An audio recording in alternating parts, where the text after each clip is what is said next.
Hey guys, what's up? Cain 1 for 1 here with Hella So Bitter and Raphael from Bloober Team, and we're gonna talk about Layers of Fear today. What's So up, I've been everybody? looking forward to this for a while. I'll let everyone introduce themselves real quick, just so you can put a name with a voice. Well, everyone knows who I am already. Yeah, makes it a little easier. Yeah, so hi guys, I'm Rafał from Bloober Team, here to answer your questions. And I put his artwork picture up for you guys, so when we went live, he's right there on the left. Yeah, such a gentleman. So I thought those fancy. were really cool though. When Yeah. we were going through the credits, I was like, that's a really interesting way to do that. I thought it was Before awesome. I started it, I went to the credits. I'm like, this is really cool.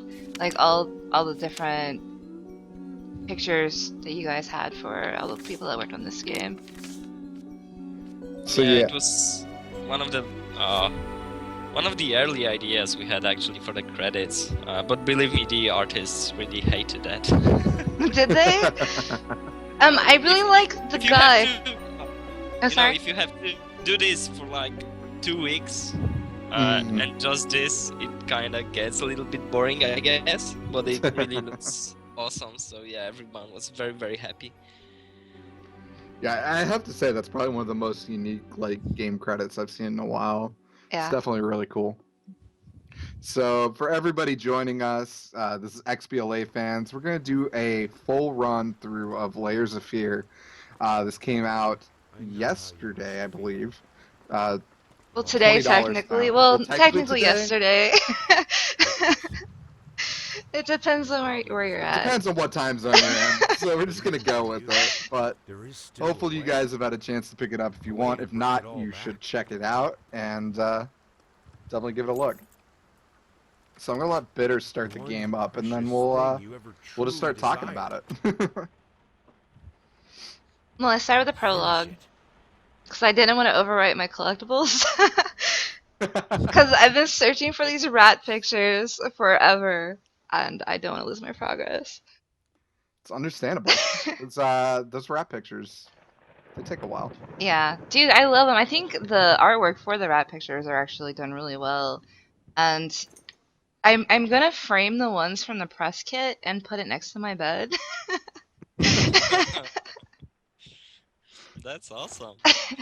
Yeah. I don't think anyone else is doing this, but I do legitimately believe that she kept that press kit on her bedside table with the dismembered figure and all the other random kind of creepy objects in it. Like she was so excited about it. I think it's the best thing I have ever seen. It truly is.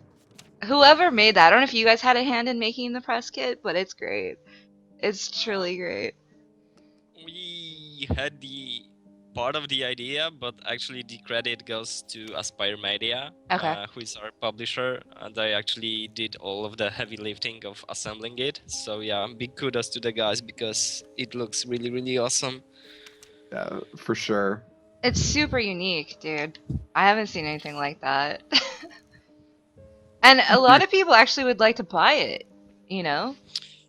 Yeah, we get tons of emails and tweets about getting those. But if it's something unique and the people who actually got them, it's really worth something to them. So I don't believe we will make more of those. Okay. But I believe we will have a few of them for contests. Oh, nice. So Nice. look at our social channels when we're ready to start doing contests. Probably maybe something next week. Then you might be able to win something. So yeah. So you Very guys will cool. be doing that on your Bloober Team Twitter, or would that be through Aspire Media? Uh, we don't have anything figured out yet. Okay. I believe you can look both at our social channels and Aspire Media's social channels. Also, there is Evolve PR, who are doing some heavy lifting on the PR side. Mhm. So yeah, those three companies. Awesome. But yeah, if some of us, someone from us will actually do the contest, it will probably show up on our feeds and each other's feeds. So yeah, you Very won't cool. miss it. Yeah, so if you guys wanted a chance to do that, you should totally follow them and keep an eye out, because it's really cool. It's fantastic. I jacked it from Cain. Yeah, she did. She did. It got sent to me. I took a picture of it, and she just like literally was like, "I need that in my life," and I was like, "I'll overnight it to you." I loved everything wrapped. She's like, "There's a broken jar. It makes it even better." I'm like, "Okay, that's a little weird, Yeah, but the finger jar was busted, but it just made it even Uh, better. And I keep finding more yes, things in there. Like I found a tooth. I'm like, dude, I didn't even know there was a tooth in here. yeah, there's a lot of stuff there. Unfortunately, you got the broken glass. Really bad. Yeah. It's I think that happened to a lot also, of people. So it happened with most of the people that had the black background box. yeah, I don't actually know why. It's like everything was sent through the same guys. Mhm. So I know the courier company actually. Well, yeah, you know what happened. yeah. But uh, just watching Bitter play right now, this just reminded me of one of the questions I did have, and like for me at least, the game starts off very kind of open, letting you just explore, and like as things develop a little bit more, I still felt like I was in kind of control, deciding where I wanted to go, but at the same time, I felt like a force was pushing me down a very linear path. Was that like a design goal you had to kind of like let people feel like they still had some control, but also no control at the same time, or did that just kind of You have no happen? control. Yeah. Uh, yeah, we fiddled a little bit with how we want to create the game, how to create the levels to actually make this feeling of dread Hmm. and the increase of pacing. So we did a lot of iterations of the game, but the first idea was actually to make it a little bit random. Hmm. But then again, it kind of destroyed the atmosphere as sometimes the rooms would roll in like boring ways, like a few rooms that had little to do in them. It was like the early stages before even early access, so that there was not that much of content in the game back then. And we decided to make it a more movie-like feeling. Hmm. So we just get rid of the randomness and decided to just make it more of a you know sorry to make the game more movie-like.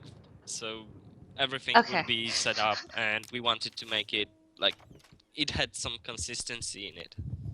So I'm not That's cool. crazy, because when I played through the preview program all those times, rooms were changing, I swear, and people were gaslighting me, telling me they weren't Yeah. changing, and I'm all, nah, dude, I played this like 6 times, no, it's totally changing, but... She would message me all the time, and she'd be like, "No, that room was not the same way it was last time I played it. You are making this up." And she's like, "You're just trying to lie to me." And I'm Yeah. like, "I And don't then, know." and then when I played through it recently, it didn't change this time. So I was like, okay, maybe I am crazy. But now that I know that you guys did change it, that makes me feel so much better. Yeah, we basically the idea was to create a feeling that it would seem like it's still random, and that you can actually get lost there somewhere and have everything set up just the way we wanted. So I believe that's something we have achieved, and it has great effect, I believe. So Yeah. Yeah, very much so. Like, Random question. Is there any way I can get in this room? Like, in the beginning, the prologue, this room's locked, and there's a chest that's locked below. Like, I don't want you to tell me how to do it. I just want to know if it's possible. Because it's driving me insane. I'm like, can I get in there? No, this is the, the mystery room. Okay.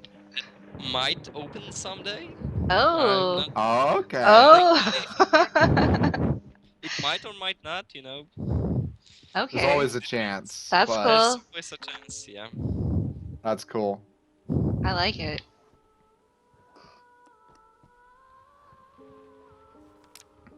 This is cool too. And everything about it, like when I first went into this room, I think maybe fourth chapter, I believe. And the room's spinning. I think that's one of the coolest things I've seen in a video game in a very long time. You know, when you put the key in the carousel and it's just spinning. It's so good. That's awesome to hear. Actually, a lot of people believe this it's the most fearful moment in the game. Like Oh yeah. Oh when you wow, yeah. lose control over what you are doing completely and you have to watch what's happening. So yeah, the design for this room was actually a little bit different earlier, but we thought that taking the control from the player at one part of the game might do wonders, and yeah, it seems like it did. Yeah. Just kind of elaborating on that, just between pacing and just kind of the way you have, taken control from players and also found ways to kind of scare players. Like, what goes into creating, like, one of these rooms or, like, one of these jump scares? Like, what kind of iteration process does it take to get something, like, perfectly nailed down on the timing and everything? That's not an easy process, actually. I would assume that's the hardest part, to be honest. You know, Like, one of.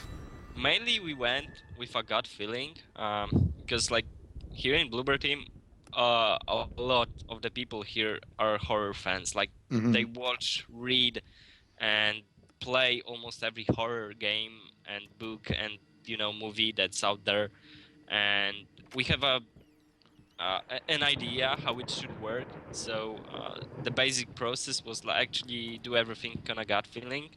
But then again, when it came to internal testing and then external testing, we had to polish a few things up. So the process was actually to look how players play, and see where they look and how they behave in a certain room.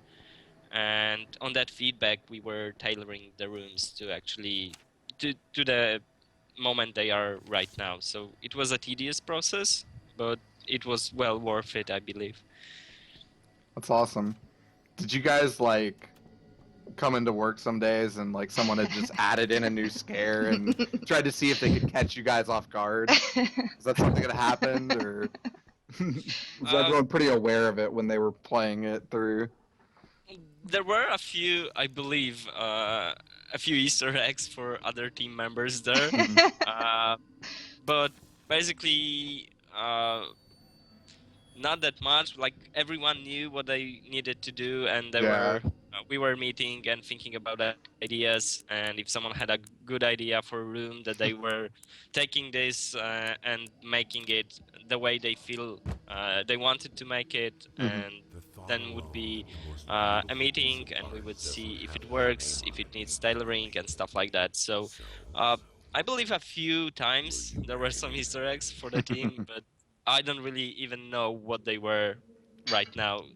A lot of room iterations from the time of the development, so it's really hard to remember all of these things. Yeah, I was like imagining you guys like adding in like a new room, and then like sneaking it in and trying to like prank the other person that was testing Yeah. it. Like, someone's afraid of something, like trying to find a way to sneak in snakes or something, just because it's like, that guy hates these. No, I don't believe it was that kind of jokes. Yeah. It would probably minor things like personal messages behind I don't know walls or something like that. But yeah, That would be I'm just guessing right now. Yeah. I knew there were a few things like that, but I really don't remember or even don't know actually.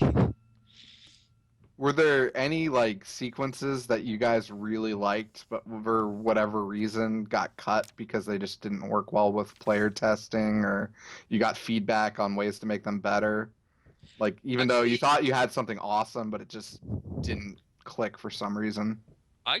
I believe there were no such rooms. Like each idea we had and we thought it was good, Hmm. it made its way to the game. Some of those ideas, of course, had to be polished and Yeah. redesigned a little bit, but I don't remember a room that was actually, great for us and then didn't work out in the game itself. Awesome. So And actually, I found this room earlier today. I've never seen it before. I didn't find it on Steam or I saw when this. I was live. Oh no, I didn't. I didn't stream this one actually. I found it off stream, but I Yeah. thought this was hilarious because he yanked on his tongue, and that made me very happy.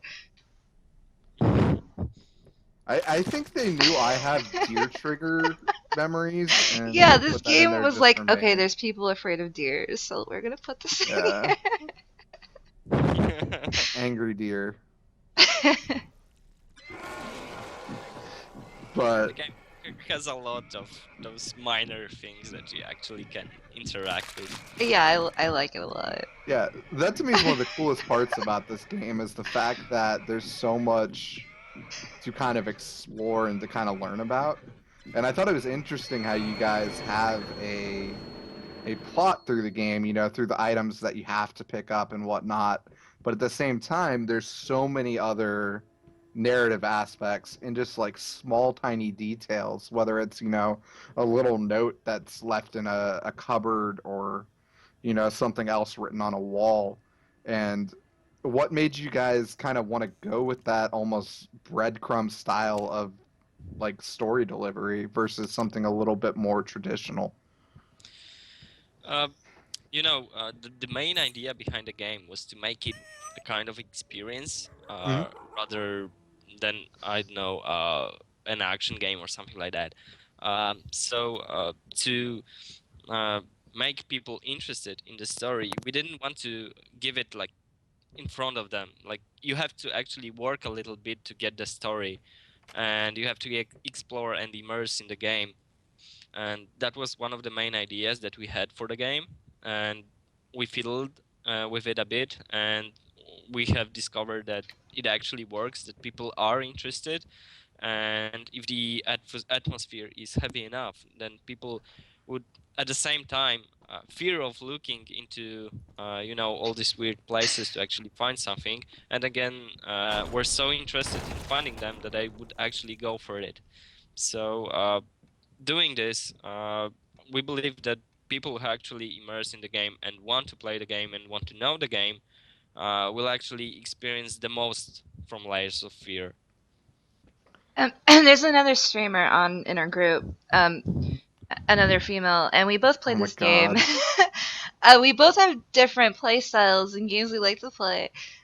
Me, I wanted to look everywhere. Every time I saw, something creepy, I wanted to go look at it. I wanted to go poke at it. I wanted to go dig deeper.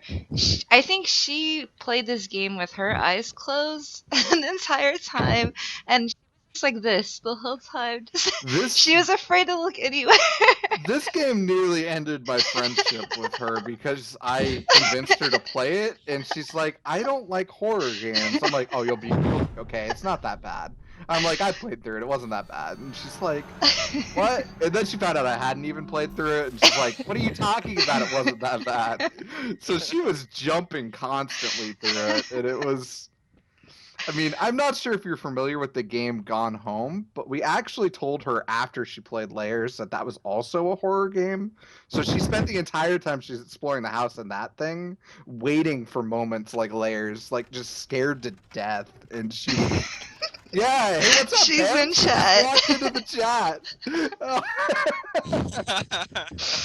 What's up, Pam? Now, Pam's awesome. She's a trooper. She made it through. The idea behind Gone Home. Actually, someone told us like earlier during the early access period Mhm. and game preview period that actually we like made a game that Gone Home supposed to be in the first place. Like a lot of people didn't find much in Gone Home apart from exploration and knowing the story. And someone said that if they added to Gone Home the horror elements, it would be like the best combo ever. And that Layers of Fear actually did that, and it's something very very compelling as a subgenre of horror. Yeah, I mean, I think it's really interesting the way you guys did more or less an exploration game that doesn't have combat, but is also like full of constant conflict and moments of like high tension. So like despite the fact that I never really felt like I was going to have to run away from zombies or anything, I was still like kind of stressed as I was playing it, like looking at what was going to happen next because I didn't really know what was going to be behind any of these doors. Like we believe that the most powerful type of horror is the one when you fear the unknown, um, rather than enemies or monsters that can chase you down. It's still a good horror game when you have to fight your way or just avoid fighting. It's just a different type of Yeah. horror. But if you walk into a dark room and you don't know what you will find there, your imagination starts to work, and that was one of the main ideas for the game we had to actually make people use their imagination, and fear of the unknown would be the main element that would drive them quote unquote mad, like. So you know uh, Hello. people It's about actually time for us to talk, fear don't you of think? like I mean, is the most powerful I've fear seen that you in my when you house go so many somewhere and times, you don't know what and to yet I could expect, they never find will the think courage about to face like you directly. 100 Not until ideas now. of what can kill them or what Yeah. makes them. So like it was the main idea. All right, so from the start, you guys decided you didn't want to have, any kind of combat or anything like that. That wasn't something you like tested at some point and took out, or I actually kind of No, like it that way though, because you kind of feel helpless, like you can't defend yourself. yeah. No, I mean, I definitely do think helplessness is something That adds I a felt in more this a game. layer Yeah, of fear. yeah, but we didn't want any enemies. There's a lot of games who actually have it in it. Like Soma is a great game that has enemies in it, and it like okay, it's a different type of a game, and we love the game. Uh, but we just wanted to do a more psychological type of a game, hmm and it really worked out. Uh, there was a time when we are like, we don't know if there is a market for this type of games. Oh, there totally is. But we went into early access, and like from day one we had like 97% overwhelming positive score, and it just stayed on that level until the Well, I can release. tell you now that like Bitter would have voted for you guys for Game of the Year had Yeah. I let her. But I told her we weren't gonna do it till it was actually released. Yeah, you guys Not, would have gotten my Game of the Year early vote. access because she was like she was pushing for it. She's like, I love this game, and I'm like, well, let's wait till they finish. But one of the things I thought was really cool is you guys were on the Xbox One game preview, which is still a fairly new program. I mean, early access has been around a little bit longer, obviously, but I thought it was interesting because you guys were more of a narrative game almost compared to a lot of survival games, which seems to be the norm for game preview. Yeah. So, what made you guys want to go through that route versus just waiting to release the finished product? Uh, the horror in games is a very tricky genre. Like one ill-made element, something gone wrong, can actually ruin the whole experience. So the main idea by going to game preview and early access was to actually get some feedback to see if we are going the right path in the game, to see if people actually enjoy it, or are there some elements that we absolutely have to change because it ruins the experience. So the feedback we have gathered from game preview and early access was really essential in creating this game, and it was a really awesome experience for us because we actually almost never, I would probably be able to count on my fingers how many comments we have received that had no arguments supporting the idea from someone from the community. Like everyone had something to say and had arguments to support their ideas. So it was really, really great and awesome. And the people who gather around Layers of Fear were extremely awesome. Like, I believe we have one of the best communities surrounding the game, and I have played like almost my entire life, so that's something. That's really cool. And I will say that you guys did something I didn't think was possible. You made tomatoes seem scary in that last segment. No, I remember apples. messaging Bitter, or Apples, man, the Apples. apple room. I'm There's an colorblind and apple stuff, room but that's I can't so tell freaky. There's so many the apples. fruits, but it scared the crap out of me. I was like, what is going on? Yeah, we just were looking for things that would actually not be a cliche motive for horror games. Like, how many apple killer things have you seen in a movie or something like that? And There if you want the banana, it'd be too humorous, so you gotta go with an apple. Yeah, there were also onions, the layers. Oh my god! Why did you not do onions? Shrek's up in here.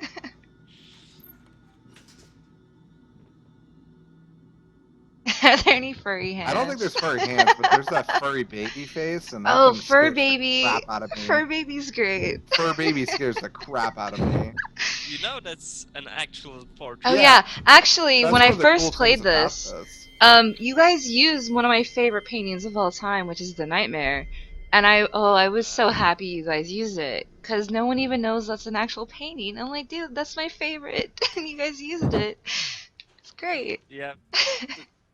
We like that, like, we had all those fine art paintings in the game that are actually real paintings, and then again we have a lot of them that we have painted over and made their horror versions. Yeah. And like, people who aren't interested in art were like, okay, so which is yours, which is fine art, because they are all so great. Yeah. And the artists in Bloober were like, oh, holy, like, they are referring to our work, like, to the biggest masterpieces of of all time. Oh, speaking of fur baby, he's here. He's watching your every move. He really is. Is he the most popped up painting in this game? Yeah, he's in a lot of rooms. Yeah. He is, but then again, it's one of the most disturbing pictures we have in the game. Like, there's nothing happening on the picture. Like, the portrait is very still. It has basically nothing to fear from. And then again, it has such an impact on people. Yeah, at the same time, it's just a very disturbing... I wonder if there was, like, a hairy child that they were actually painting. Or if it was just... That's actually a picture of Wolf. Is it really? Yeah. Nice. One of the other things I thought was kind of cool with this game is I didn't really necessarily know the exact time period of the game, or even location per se, because it seemed like it could have been a lot of different things at a lot of different times. Yeah, like, again, one of the main ideas in the game was like that supported all of the production of the game was the idea that to make it everything anonymous. Like, the painter you play, it's like you don't know his name. Everything you can find on him, the story of him, there's always his name scratched out and stuff like that. Yeah. It's the same reason why we didn't want to put a timeline to the game. It's the idea was to make it as much immersive as we can. Like, if you play you get immersed in the character, and if you actually don't know anything about him, you imagine that it could be even you. So yeah, this was something that we had in mind from the beginning, and we never did want to actually tell his name. For a lot of time, we didn't even want to show his face. Well, So I don't think you do in the Xbox version actually, because I Yeah. actually asked Bitter this question because I couldn't see his reflection in any of the mirrors. But on Yeah. Steam But you on can. Steam, you can, and we were a little confused by that. Yeah, I was like, I can so- see myself. I was so excited because I haven't seen myself before until I played the Steam version, and I was like, But, oh my Yeah. but god. in the Steam version, each time that you can see him, it's like in blurry, Yeah. mirrors and stuff like Yeah. that. So it was still done in a way that you can't pinpoint how his face looks. So I was I told believe, he's Abraham Lincoln. He kind so- of looks like Abraham Lee. yeah, that would be really messed up if it really was Abraham Lincoln. The real story of Abraham Lincoln. After he was a zombie vampire hunter, Yeah. he went back and became a famous painter. But yeah, so what you're telling me is that I'm never gonna get the answers that I want in this game because they're not there. I'm hoping like the Well- last few collectibles I'm missing are gonna answer some things for me. Like whose finger is this? Whose blood is this? Where's my leg? You know, like all these questions, and I don't think I'm ever gonna know the answer to them. I think that was my favorite part about watching Bitter play is like every time she'd come back to me and she'd be like she had a new version of what happened. And I was playing through on the game preview program version at the time while she was playing on the full Steam release. And she's like, "Oh, I figured it out for you, dude." And then all of a sudden she'd come back and be like, "I'm sorry, I was totally wrong. It's this."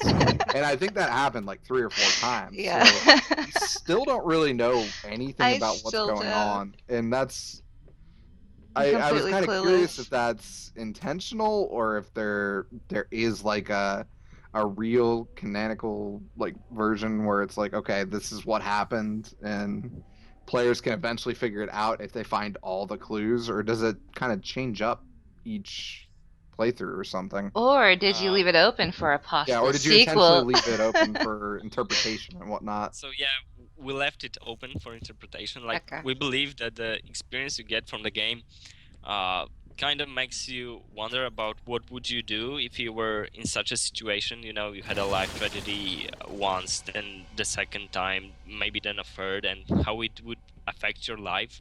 So basically, all of your questions that you have, there are some answers to it, but we leave a lot of to the imagination. Like when you play the game and you finish it, we would like players to actually ponder upon how they would behave in such a situation, what would be important for them, like would they strive to create the painting themselves, and would they do it no matter the costs and stuff like that. So in a way the answers are in your head from the beginning. Like you get a image in your head how you would like the game to actually end, and there's a lot of ways in the game to actually make it happen, like get the image of a game that you really wanted to get. So you yourself give yourself answers to the questions you actually have, and it really works in Layers of Fear, and all those ideas, how it all happened and how it traversed and stuff like that. It's great that almost everyone has a little bit different idea, or even there were like totally weird stuff that people thought up while playing the games. Yeah. What might have happened.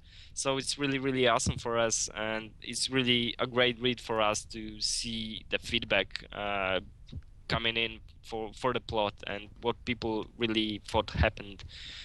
So yeah, What's the most unique fan theory you've heard about what actually happened? Have you heard anything that like you guys didn't expect, like on Yeah, what's the different most message boards ridiculous or something? one? there were a lot of them, but I don't believe there was something that actually messed with our heads. Like when we were devising the plot and thinking about how to proceed with it, we had a ton of different ideas, and when we made the game preview version and left everything open and just left some hints here and there, most of the ideas that came up were something that at some point we have thought ourselves that it might happen that way. So I don't really know that there was, a theory that actually made us like, wow, what this guy is thinking about and what's happening in his mind. But there was a few interesting ones. I don't really remember the details of it because most of theories that were on the plot actually were like written down around September, maybe October, when we are in early access and we were just entering game preview and stuff like that. This was the time that most fears actually popped up, so I don't remember that well. But as I said, I don't think there was a theory that actually made us like you know astonished by what we have read. Yeah, like mine has changed so many times. Like each playthrough is like something different. And I still don't know. I still don't know. And I never will. And I like it that way. You know, it makes me want more. Oh, we always thought about Layers of Fear like reading a book in a way. So if you read something, actually your imagination does all of the work for you. Like you read a sentence that someone enters a room and it's a dark room, and actually your minds then works and see all of the details in that room. So we wanted to go this way with Layers of Fear, like make people use their imagination and think about how everything might have worked. So it's a kind of experiment on our hand to actually make the game more, lyrical or stuff like that. And it's really awesome that people dig it. So we're very happy about the reception the game has gotten. What would you say to someone who played the game in game preview on Xbox One and feels like they've already seen everything? Like, what, without getting too spoilery, like, how would you kind of pitch to them to check it out again? Because there's obviously a lot that's changed, but some people may not easy. necessarily know. It's an easy question. Bitter, how many times have you played the game right now? I think this is my 11th or 12th. I don't know. I've lost count. I've done a couple of partial playthroughs, because I wanted to redo rooms, like certain areas. So. And what the heck was that? And you still play the game and find something new in it. So. Yeah. Oh, I always find something new. I hope that answers the question. Like, you can play it like 12 times and still find something new in the game. So I'm still waiting for her to jump because it's pretty much happened every time she's played. Yeah. At one point, even though she knows exactly what's coming for the most part at this point, because she has played through it so much. Like she's still gonna have that one moment. Well, it's the sound too, because I play with these crazy surround sound headphones on. So the sound plays such a huge part in this game. It really does. And that's kind of what gets me, because it's all quiet, and all peaceful. And then and then it's just this really loud banging, or the wheelchair, dude. It nudges you forward, so and you can actually kind of feel it. You can feel it like hitting you from behind. So you're like, oh my god, there's something behind me. So you like look, and it's like right there, and then the loud music comes, and it's perfect. It's perfect. Yeah, honestly, I think this is probably one of the biggest like impacts I've seen from using headphones in a game. This game in particular was just like there's so much detail put into that, and I mean, one of the coolest things to me, having watched this a few times when I finally did play it, was just walking around and realizing the way the guy's gait changes when he walks, and you can kind of feel the fake leg or whatnot, and it was just like, holy cow. Like some of this stuff that you don't necessarily notice as closely when you're watching someone play, when you're in full control of it, it's like, holy cow. It was really cool. We did a lot of, very delicate work, like doing all of crafting all of the models and assets in the game to make it as real as possible, so you can actually feel that it's like you can see all of this stuff in real life, and it actually can happen to you maybe in real life if you know a lot of tragedies. I was gonna say, I genuinely but- hope the plot of this game does not happen to me in real life, because that I Frosted do. Beans Bitter just made me into a I fan. was talking last night when I was doing my launch runs, was how I would totally want to live in this house. Actually, in my hometown, there's this house called the Winchester Mystery House, and it's about this lady who just kept building and building because spirits told her to. And the house is so weird, like it doesn't seem physically possible that this thing is a house. But that's what this house reminds me of. Yeah, so uh, doing everything around the game, making like the place that you actually want to be least at, and then again the place you would really like to visit. It's something that often pops up in discussions around the game. So it's very, very awesome for us to actually read stuff like that. We know that the hard work we have given to the game actually pays off. So yeah, it's really, really a great feeling to actually see that people like what we have created for them. It's really great. I think I was in this hallway for the longest of any section. I don't remember why, but I like couldn't figure out what I needed to pick up to leave. And I just remember like walking back and forth a good bit. One of our viewers had a question. So Facial was asking, was this game inspired by PT or was it in development before that teaser was released? Uh, PT for us was a very groundbreaking title. Like, it made us think that there actually is a market for a type of game like Layers of Fear, where you wouldn't actually have maybe a ton of enemies, and that you can, use the impossible space and stuff like that, to make it like scary, environmental scary, to not scare people by enemies and stuff like that. So in that way, PT inspired us heavily, and the game was in our minds for some time, and PT was actually, the catalyst that made us, okay, we're gonna do this, and it's gonna be a great game. So yeah, in that sense, PT inspired us for sure. That's awesome.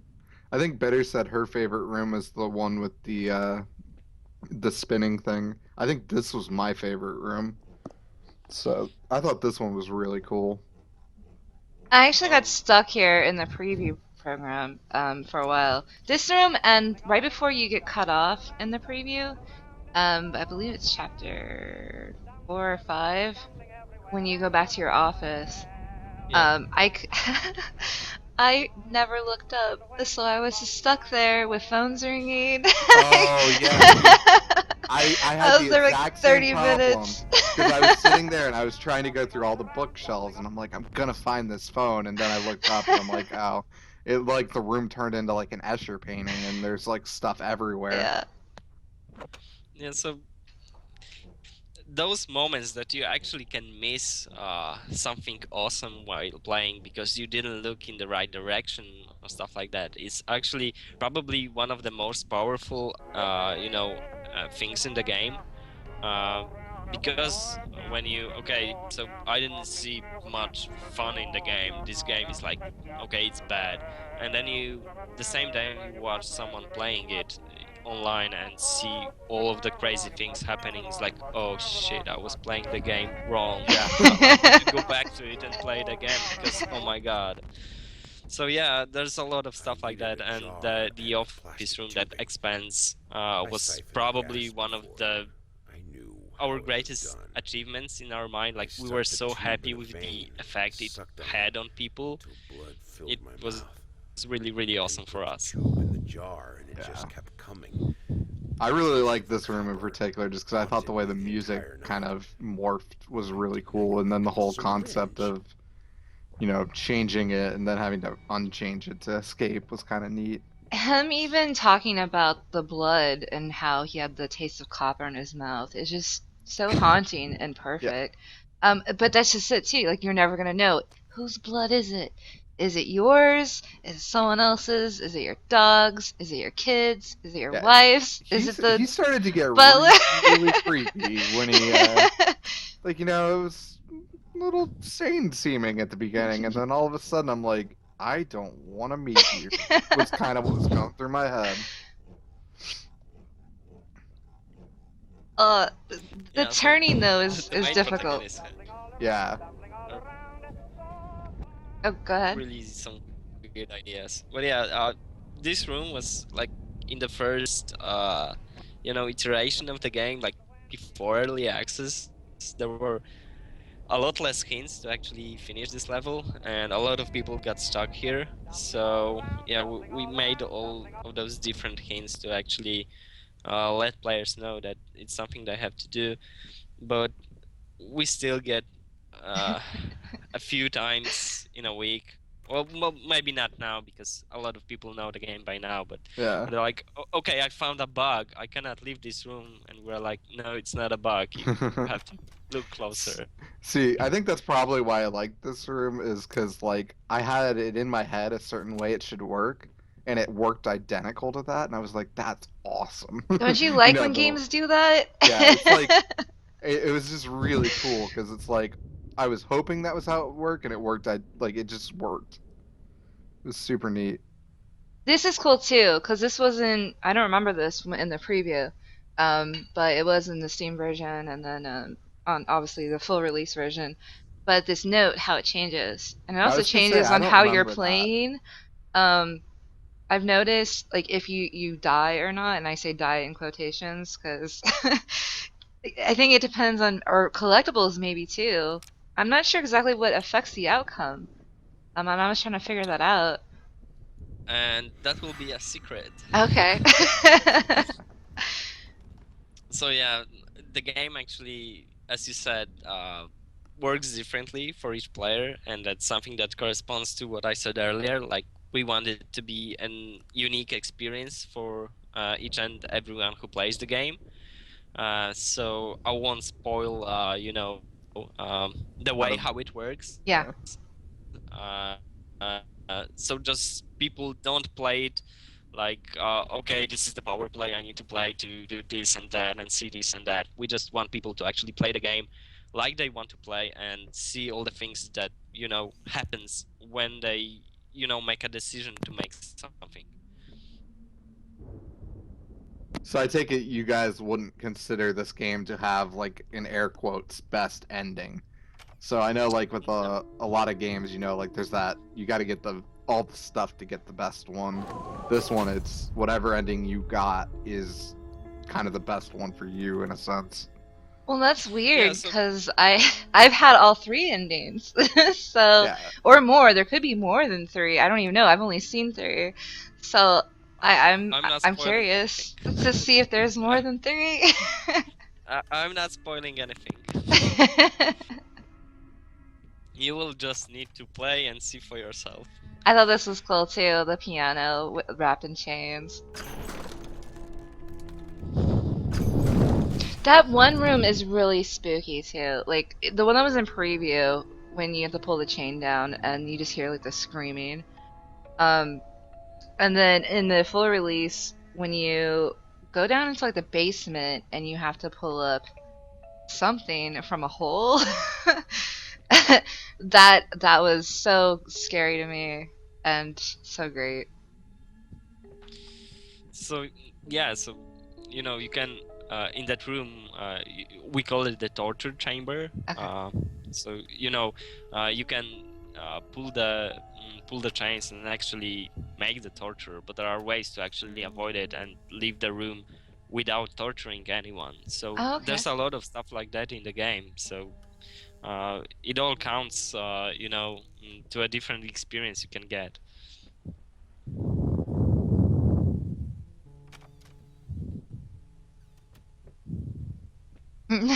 Pam. She's having flashbacks. Yeah. You guys had a deep impact on her. This was a fun stream She's to watch. crying. I hope she will forgive us. For the numbers we I know one of our viewers like took like 15 pictures of her scared, and I'm like, bet she is. That's traumatic flashbacks is totally right, Pam. Though I don't think Pam got as scared as Irish did at the time. Oh yeah. So Well, good Irish is old deathly Canadian afraid. hockey player. He's afraid of Scared of his own rats. shadow, like He's deathly afraid of rats. definitely afraid of rats. Yeah, so Trying to play this was pretty good. There's a lot of rats in the game. Mhm. Yeah. I've seen a question like earlier in the stream about babies. Do we hate babies? Yeah, Heartless said that. Yeah, like there's very few babies in the game actually. There's a lot of dolls, and it's like a different kind of trauma. But you know, dolls are one of the, weirdly enough, one of the most scary you know, items in our lives. Like it's a known phobia to a lot of people, and actually it's something that really interests us. Like, no, I believe no one in Bloober here actually is afraid of dolls. That's good. But, That you would know, suck.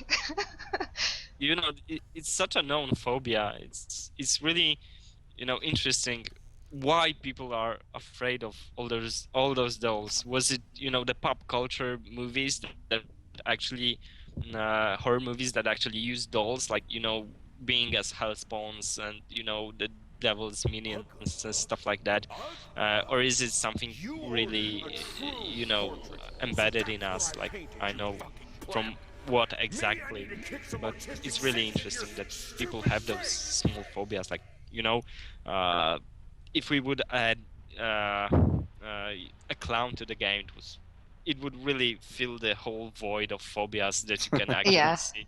I was gonna say, are clowns considered scarier than dolls, or are they more common? I guess it depends on the area.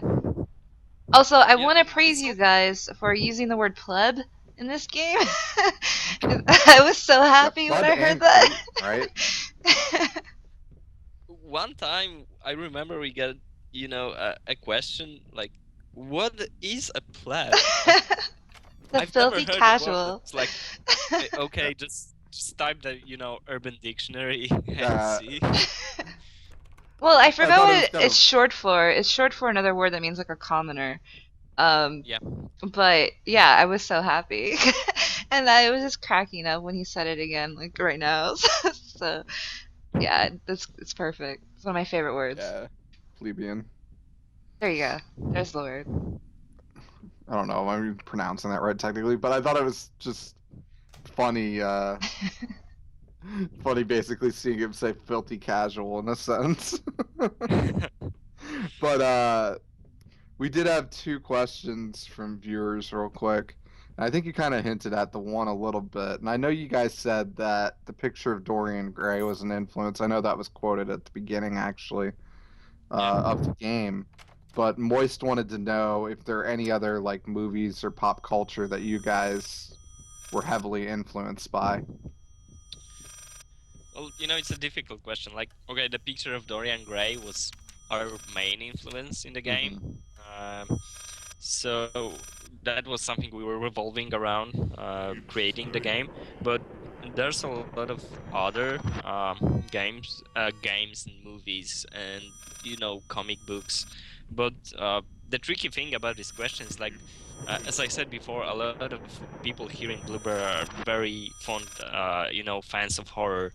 And I remember when I was like thinking about my first interview that I was going to make for Layers of Fear, I went to the guys and asked, like, okay, so what was your inspiration, like, to the game designers? And they were like, each and every one of them actually said something else. And I was like, okay, so it's like the horror mashup of ideas came to Layers of Fear. Like, everyone had something that influenced them a little bit more than others, and I actually thrown at me titles that I've never heard in my life. So it's a question I don't really know how to answer, because probably there's so much inspiration in this game from other, pop culture movies and books and stuff like that. But if you want games, then probably Amnesia was something that inspired us quite a lot. Maybe Penumbra's. I know. I don't really recall the name right now. I loved the game.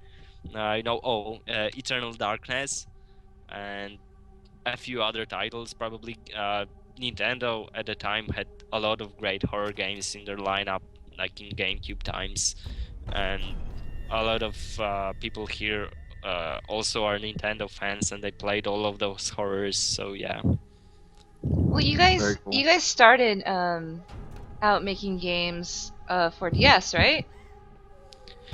The first game that actually we wanted to create was for Nintendo. It was, I believe, I don't remember, was it Wii or still GameCube? But yeah, there was this game that was called Sadness, and it actually was we had a lot of ideas for the game, and there was it was just too much. And uh, after a while of prototyping and doing stuff, we figured out that it's like too much for the time, and we just scratched the idea and moved on to other projects. But the love for horror was actually from the very beginning of the company. Very cool. Are you guys gonna stick with the horror genre, or are you guys gonna float around a bit more? We want to stick with horror. We believe that the people who work with us were very well suited to do the games in the horror genre, and we love it, and we know how to do it. So yeah, we will stick to the horror, and like more precisely speaking, it will be probably like the psychological horror games. So expect games in the future that are more like Layers of Fear than another survival horror games. Yeah, besides just PC too, I really hope you guys can make more stuff for like consoles, because this is actually probably the best horror game on Xbox One currently. Um, but this is it. There's not a lot. There's not that many more. I mean, you can compare this to what Outlast or Slender, or maybe even Alien Isolation. Um, but this is still far superior in my opinion. So you guys can have this on lock. Thanks for the compliment. It's really awesome.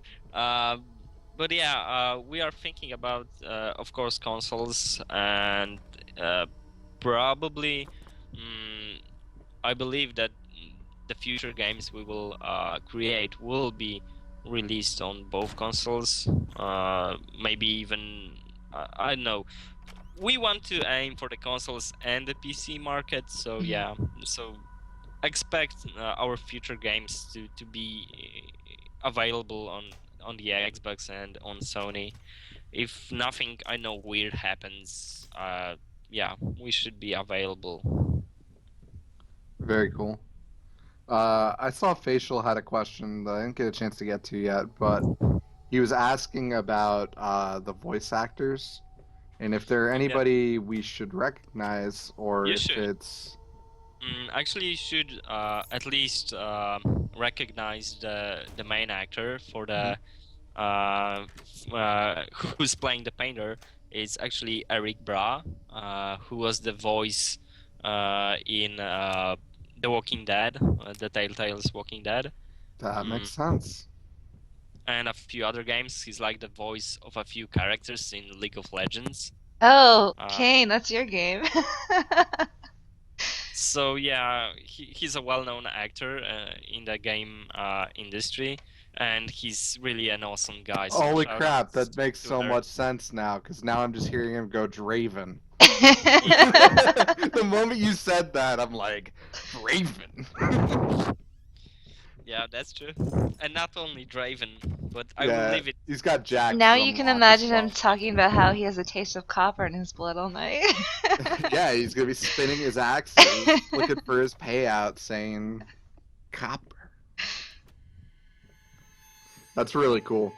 Because I thought I recognized him, but at the same time, I honestly had no idea, like, where from. So that's really cool. Especially because now I know it's, like, I think that's the character I've most played games on right now.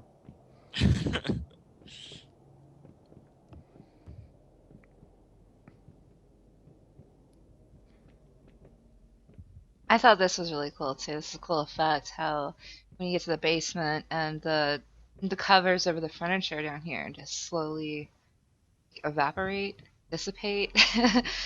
This was the room I got stuck in and I couldn't get out of. And then all of a sudden I came back and I was already out of it. I was like, whoa. Like this is when I took a break. I was just like, okay, It's I'm a lost. very romantic room. Well, it Yeah, With gets the really, piano and yeah, the like dancing furniture. yeah. Like Yeah, everything actually, just kind of floating. this is probably my favorite room in the whole game, because you know, we are in the game we are increasing actually the horror pacing in the game with each room that you enter, and it's like it's such a soothing room. The first time I played this room, I was like, okay, this is like the best thing I've seen in video games for like, I know, 10 years or something like that. The guys that you know, the level designers and game designers did such an outstanding job here. So yeah, shout outs to them if they are watching me right now. I don't know. You guys. Yeah, this was really cool because it kind of messes with you too, because you know it's like such high tension, and then this is all pretty and relaxing, I and it messes with you because it's like a roller coaster. So then you're like walking around with this floaty stuff, and then at I one kept point expecting it it to just slam to slams the the ground. ground and Yeah. scares the crap out of me. Like everything was being all like romantic and floating, and the Yeah. whole time it's happening, I'm just waiting for it to slam down and like something to like jump at me. I like It's all, playing with it and this moving room around. also is very connected to actually the painter's story, if you can, if you think about it, because this will probably be a little spoiler for some, probably, when the piano plays, and you know there are those bad tunes, because presumably his the painter's wife actually, you know, after the accident couldn't play as well, and you know the moment she hits the wrong key, actually everything falls down. It's like a big metaphor of what's happening in the game. So yeah, that's gonna be a little hint to people who and to prove that actually everything in the game has a sense to it, like everything that happens is a kind of metaphor to the painter's life, and there's a lot of stuff like this in the game. So yeah. That's really cool. I still want to know whose report card that was on the table. Did they get straight A's? No, because they're only good in art and music, okay? But they're excused from PE. So I was like, whose could this be? It's peg leg.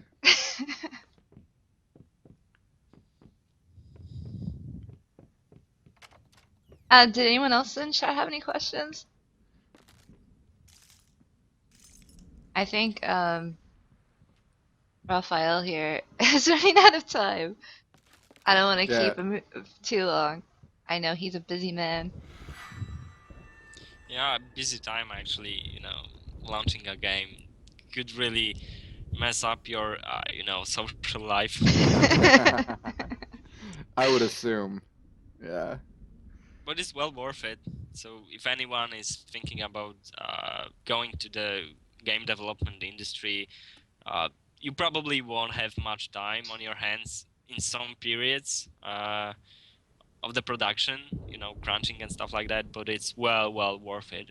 When you see the whole game that actually goes on the market and people like it and buy it and comment on it, it's like the greatest feeling ever. Yeah, you guys usually take some time off, right? After things have died down a bit. and then you start on the next project. Yeah, that's true. Everyone But takes a vacation. yeah, there are periods like that, but we are currently doing a few other games right now.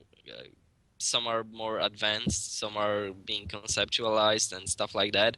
So there is never a break, actually. But yeah, people definitely need a little time off after going to launch, because yeah, it's a really hectic time. And if you the moments when you think that everything is okay and we're ready to go, and they wake up the next morning and they see a lot of emails that like there's a bug that actually makes the game unplayable, and okay, like it's another week of working like 18 hours a day to actually pinpoint it and fix it and make everything working. So yeah,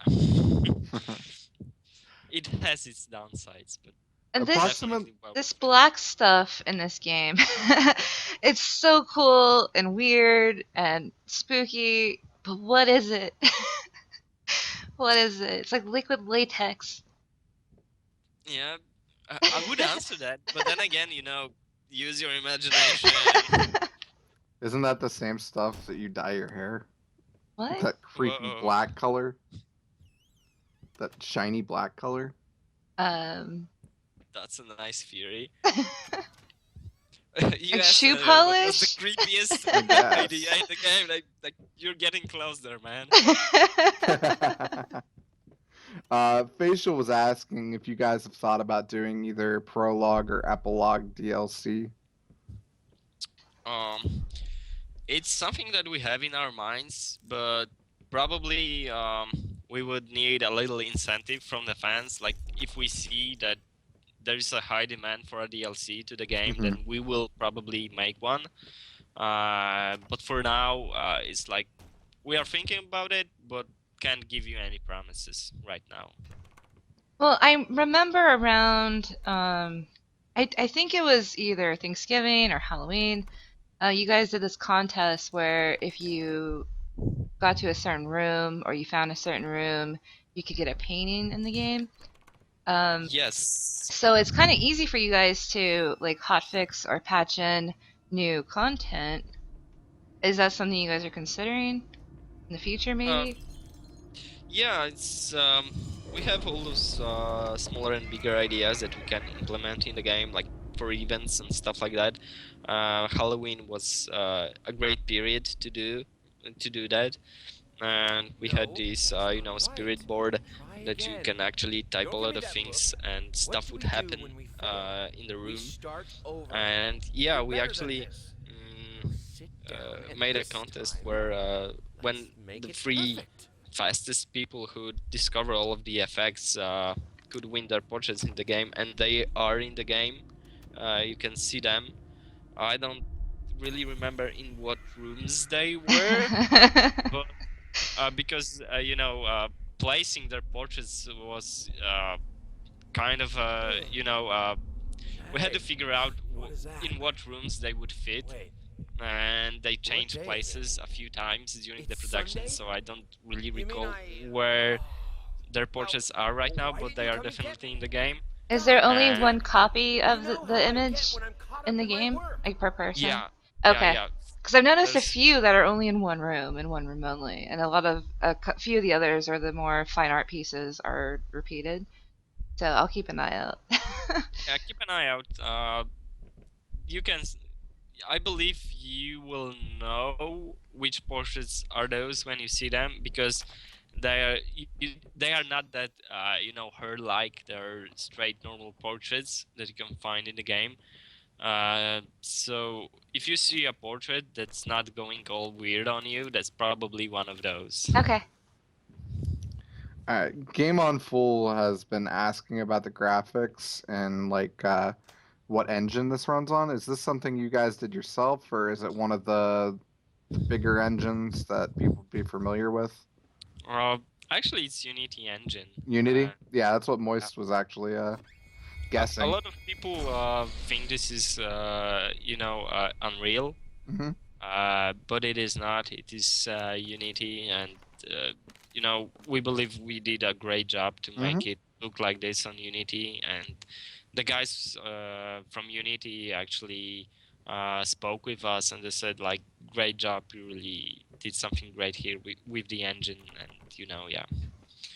I see a lot more developers using Unity more in Unreal. Uh, Unity is growing quite large right now. It's quite easy to actually start creating games in Unity. There's a lot of tutorials and stuff like that. And like, if you want to start working in game development, Unity is probably one of the best engines that you can start from. But there's a lot of other engines that you can use, like I said, Unreal, and the Cry engine, and everything is out there. So Unity is probably the easiest one to learn right now. That's good to know. Approximately how many people worked on this game? Because I know that's something that always surprises people, is like, the size of a team that makes a project like this. I believe like the core team size for creating Layers of Fear was like 20 plus people.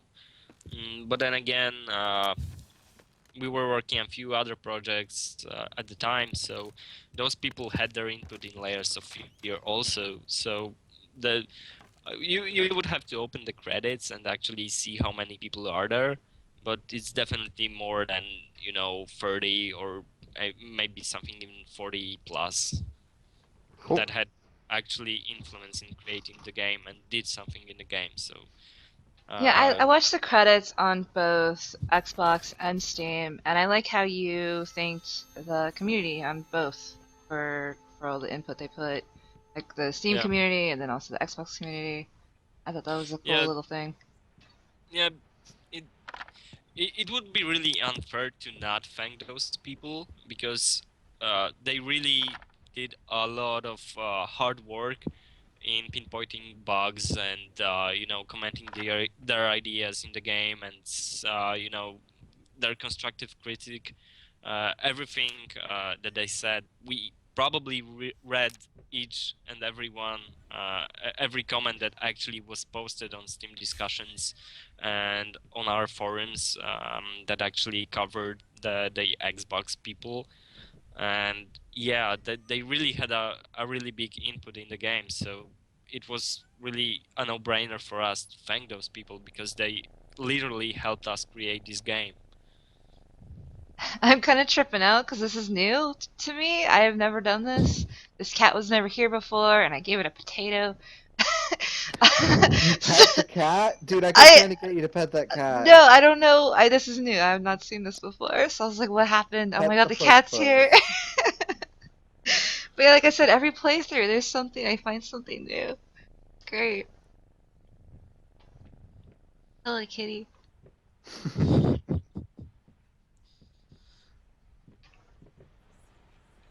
You beat me again. Sometimes I wonder why I even bother. Good thing we didn't bet on it. You really did feed it potato. What? I think it was a potato. It was an apple, and it changed, or maybe it's a pear, and then it changed. But yeah. It was a pear. Okay. Thank you. We've already discussed that I don't know the difference between fruits and vegetables and various other things. He was like, that's a tomato. And we're like, no, it's an apple, dude. Apple. Yeah, exactly. And like this note too changed. So interesting. Game.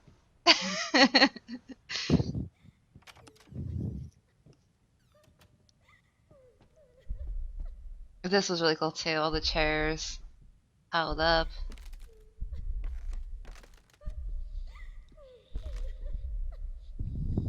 I don't think I want to die though, so I'm not gonna go in there.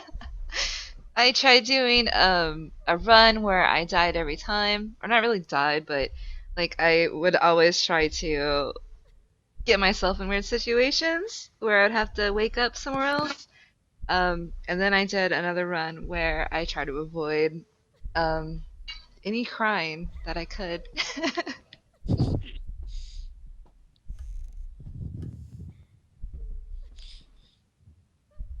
yeah, that that was the idea for the game, that you can play it however you want. You can seek the scares out, or you can just try to avoid them and see what happens. So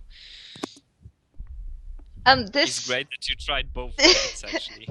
yeah, this children's story too is probably my favorite. I don't know if you guys made this up or if this was a thing that already existed in the world, but the duck, the duck that's a freak, that likes to like eat on livers and hearts. Oh, it's so good. I love it. It's so cute and just screwed up.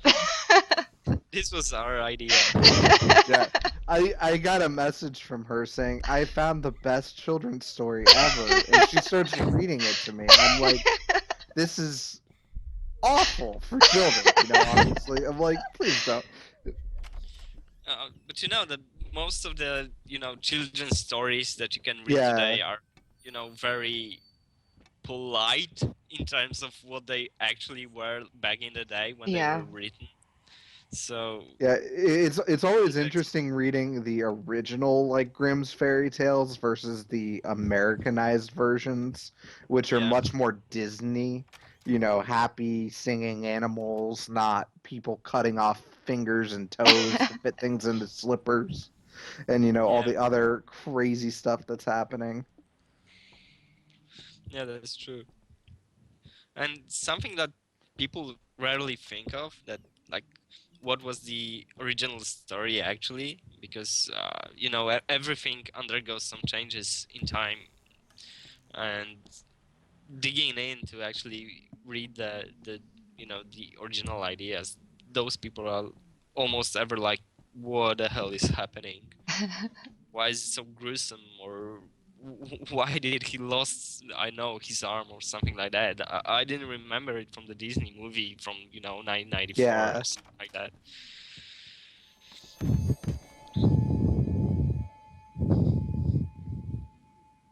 This game actually made me think of these books I read as a child. They were called like scary stories or something. And they were just really weird stories. But the illustrations are what made those books. The original run was from 81 to 91. And there were just really creepy drawings of like sewer rats and chicks with spider bites that were filled with eggs on her face. And, and that's kind of what this game slightly reminded me of, because it's kind of that creepy but cute, morbid kind of thing. Especially Only with all Bitter the. would Only Bitter would tell me how comforting this game feels, and it reminds her of her childhood. It does remind me of But it my was a childhood. much simpler time when people could just murder.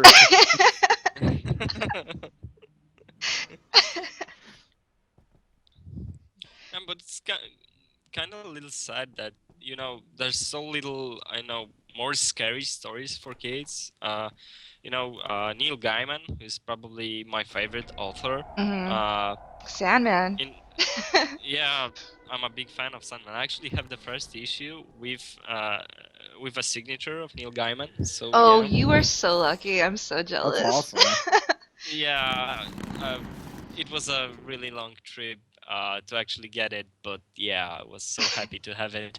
So worth. But the point I wanted to make is that he actually wrote a book for his daughter Coraline that was later on, turned into an animated movie. Oh, yeah. That's also great. And the story is really freaky, but the children I know that have read the book were really, they really loved it.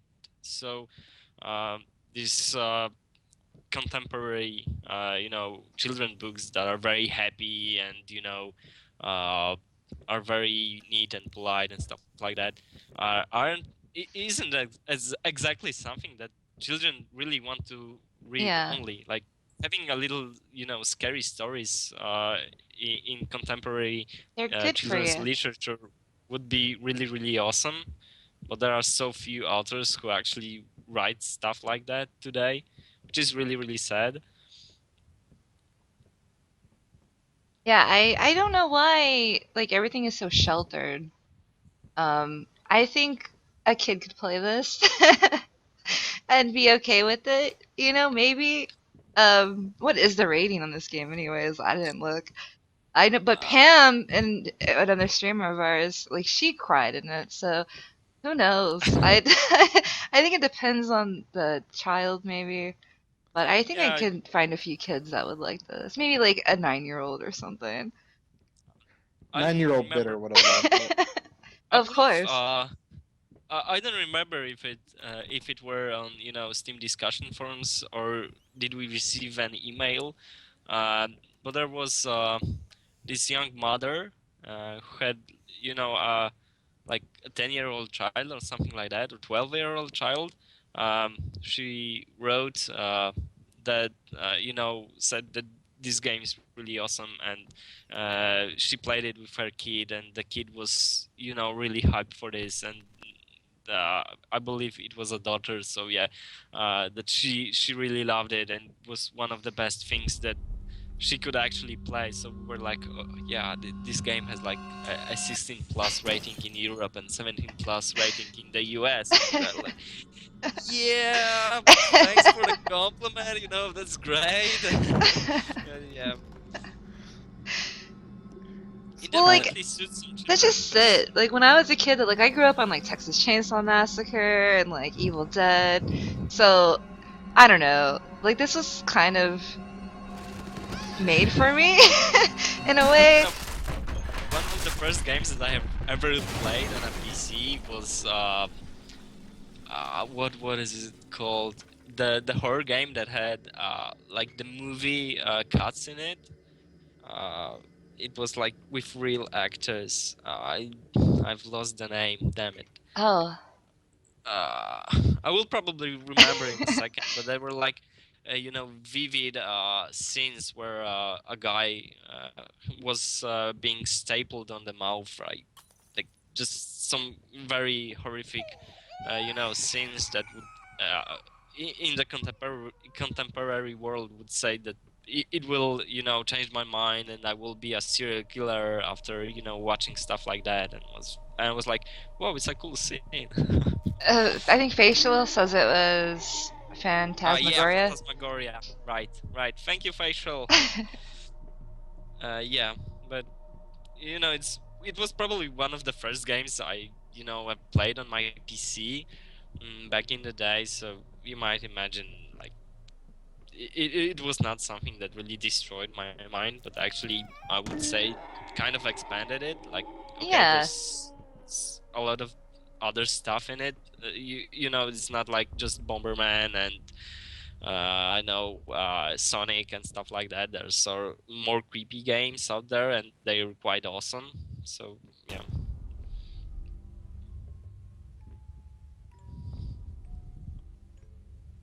I always wanted to play the creepy stuff though.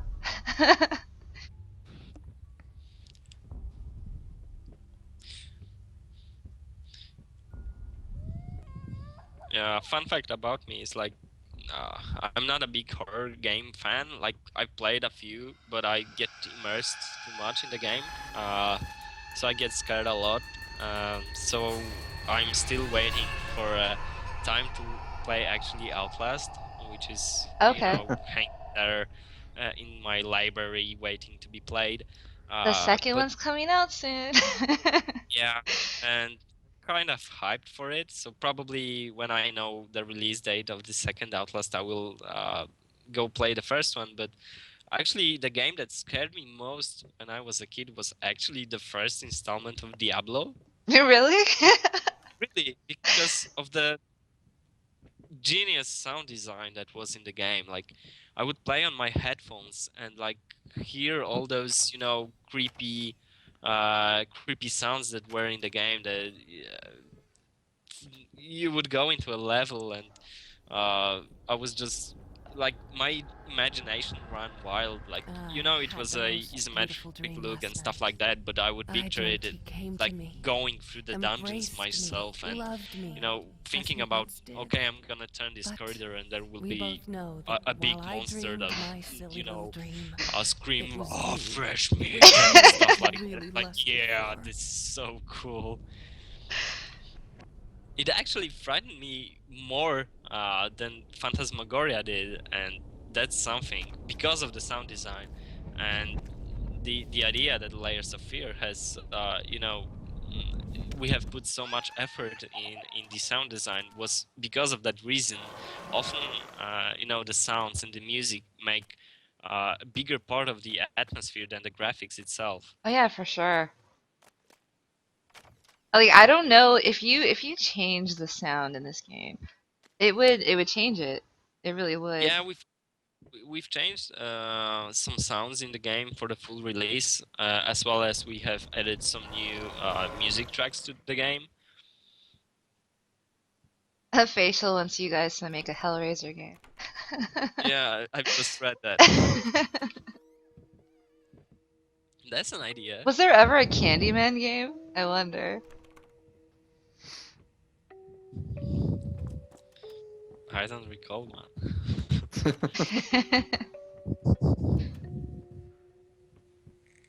Well, the Friday the 13th game is coming out soon too.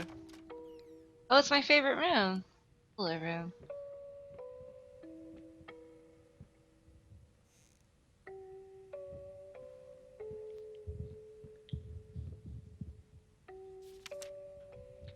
Yeah, I was just sitting there and I'm like, I had to remember that there's a slight delay on the stream. 'Cause I'm like, "You're not Yeah. there yet."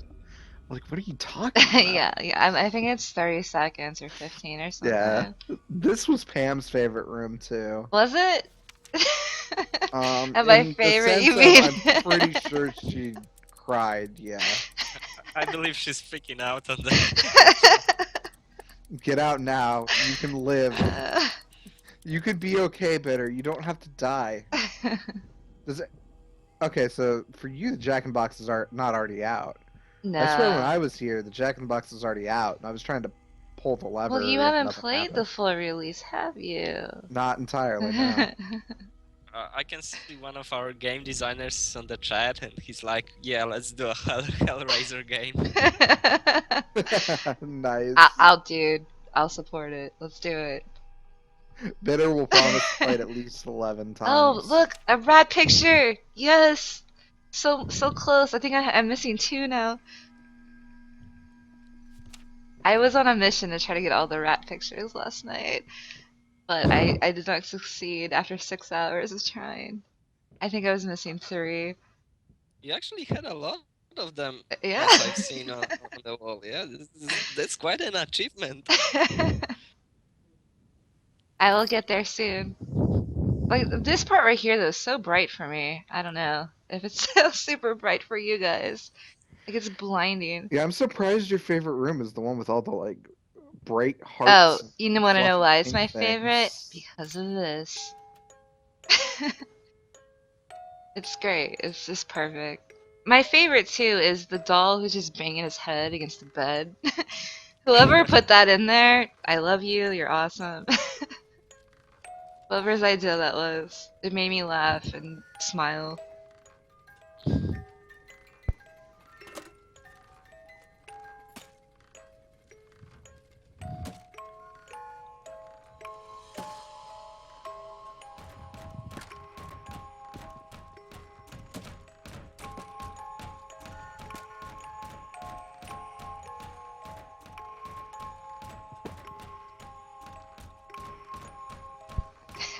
Made you giggle inside.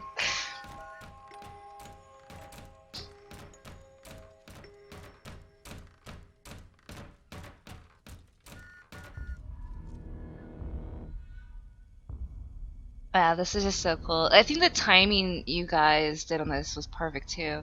Because you think it's over, but it's not over. And just keeps going and the suspense builds, so kudos, man.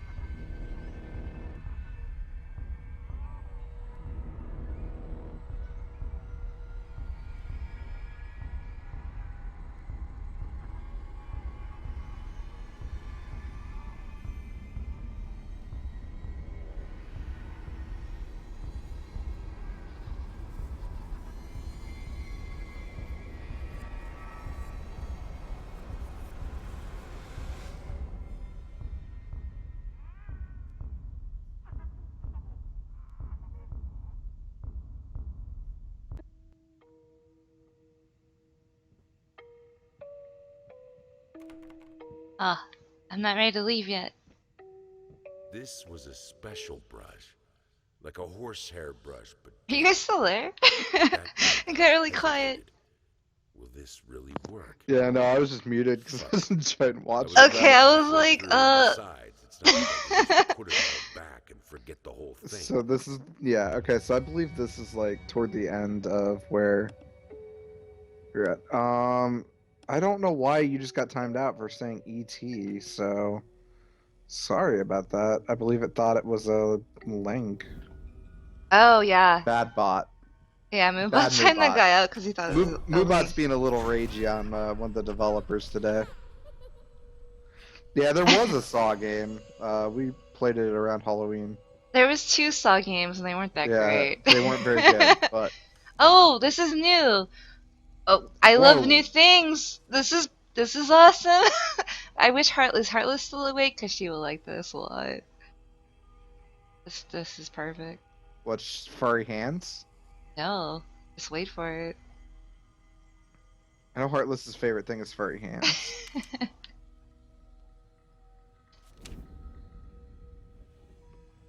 I like new things.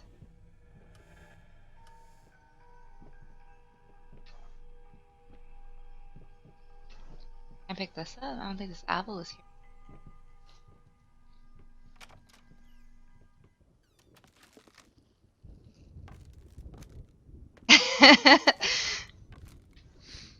It's up to you, Heartless, if you want to think you shot it or not. So I still have some holes I need to fill. I will find them at some point.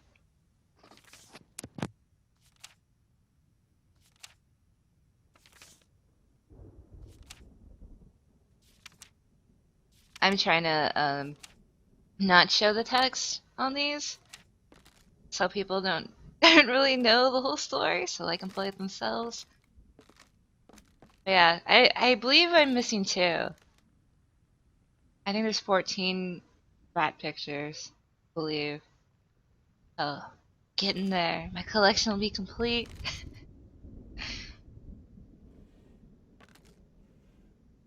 I wish I could have or even buy prints of the rat drawings. I would like to frame these and just have them like in the same kind of area in my living room, like in the same pattern. I think that'd be kind of cool.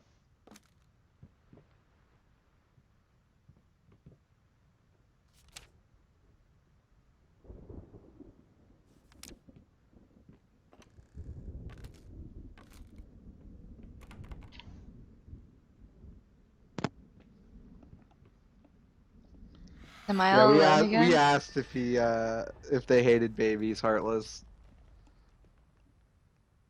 I was typing better. I didn't want to have that pop up. Oh, he got disconnected. Oh, he did? Yeah. Oh, okay. I was like, it's so quiet now. All right. So you might hear a phone call noise, guys. Sorry, guys. No problem. I was like, maybe he's got some work he I needs was to like, go everyone's deal with. so I'm quiet. like, sure. I'm all alone. You know, it would be very rude of me to actually, jumped out. Yeah, Nah, it's it all was an good. unfortunate disconnect. Sorry, guys. Nah, you're fine. So what did I miss? Heartless still wants to know why you guys hate babies. Yeah, but they're not babies, they're dolls, is what he Dolls. said. Dude, And there's even more dolls right now. On the yeah, screen. he I'm just explained like, that oh. because that's one of the things that most people are afraid of are dolls. That's why there's so many of them. Yeah. And we love babies. Come on. I mean, can't you tell they love babies? Just look at this.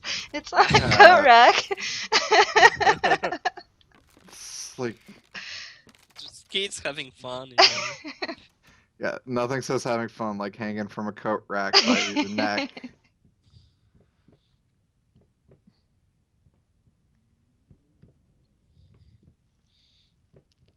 I was actually Babies are the really physical happy. manifestation station of evil. by all the new content you guys added from the preview.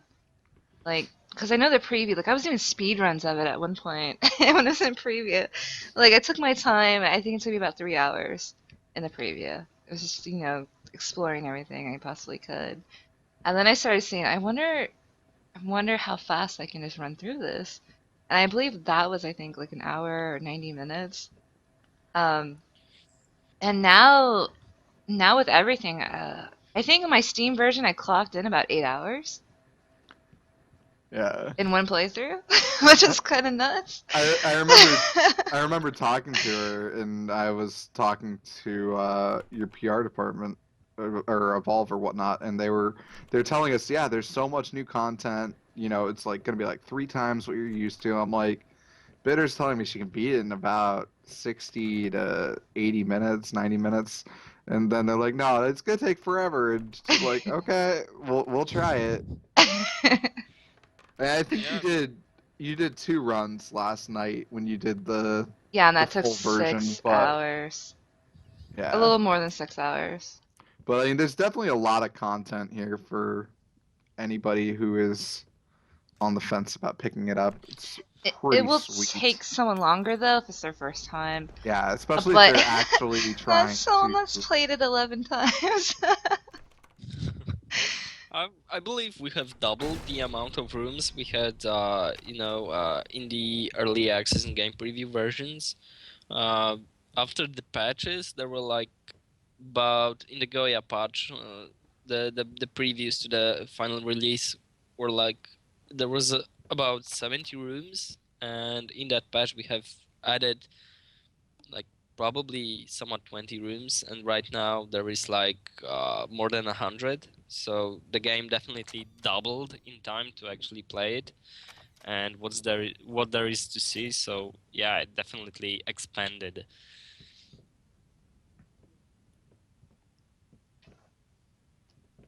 When did you guys start? I think you might have touched on this a little bit earlier. When did you guys start working on this? And like how long was it like the turnaround from like release until like when you guys first came up with the idea? Well, the idea was in our heads for a long time, probably. We had a vision for a game that would, revolve around fine art and stuff like that, and it stuck to us for a little while. And we just needed like a catalyst to actually help us, start doing this project. Like, okay, that's something we really need to do right now. And yeah, I believe that like we have made the game definitely under a year. So it's really hard to say when we actually started creating the game. Like, okay, this is the moment, we are grouping up and making the game. There were a lot of ideas earlier that we were feeling and thinking about implementing them in our other games, and just one day it like popped up into our heads. Okay, yeah, we're gonna do a different game out of the ideas we have and make it into a standalone title. So yeah, it's really hard to pinpoint the exact moment when we started the production on Layers of Fear, but as I said, it's like about a year, maybe a little less, but I would say like about a year. That's awesome. I'm surprised it didn't, or I'm surprised that it took like not a lot of time to do, because there's so much detail in this, and your company. Because I was going through the credits and stuff. There's not too many people in Bloober, especially if they're like working on other projects. We have very talented people here, very dedicated people. And also the community helped us a lot once we, left the early access. Like, I believe I need to make a shout out to all of the people who localized the game for us, because I don't know if you are aware, but most of the translations that are in the game, like for other languages apart from Polish, which is obviously our work, and English, all of the translations that are in the game were made by fans. Yeah, I actually saw that. I saw how you had different credits for all the different languages. Yeah, so those people actually made an awesome job, and they really need a shout out. So yeah, here you go, guys. This was really an awesome job you did there. So thank you very much. You helped us a lot. I think that's really cool too, because that just means you can get the game into more people's hands. Yeah, and the funny thing is that we actually launched the game yesterday, and I believe I've seen like at least 2 emails that there are still people who want to do this. Like, we're gonna do it for free. Just let us work on this project. So there is still a chance that we will expand the languages that are in the game.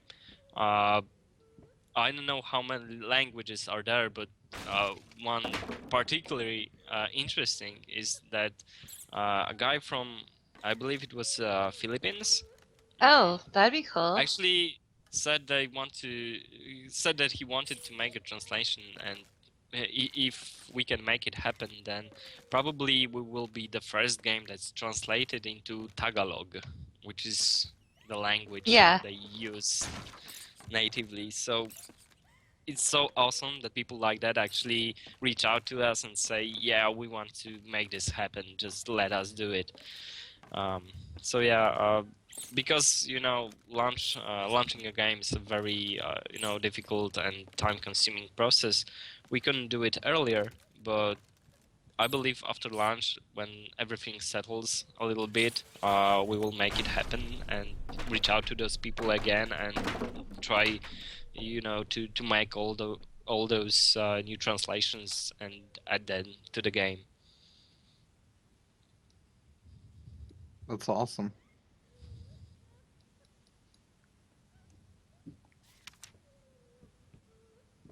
Sarah's trying to figure out the lock code. This actually took me a while. In the Steam playthrough I did, I could not figure out how to do this puzzle. Children's puzzles, Dude, the yeah, little, seriously. Okay, look at the. Oh, you can't now. Well, yeah, you can. You can I still can solve see it.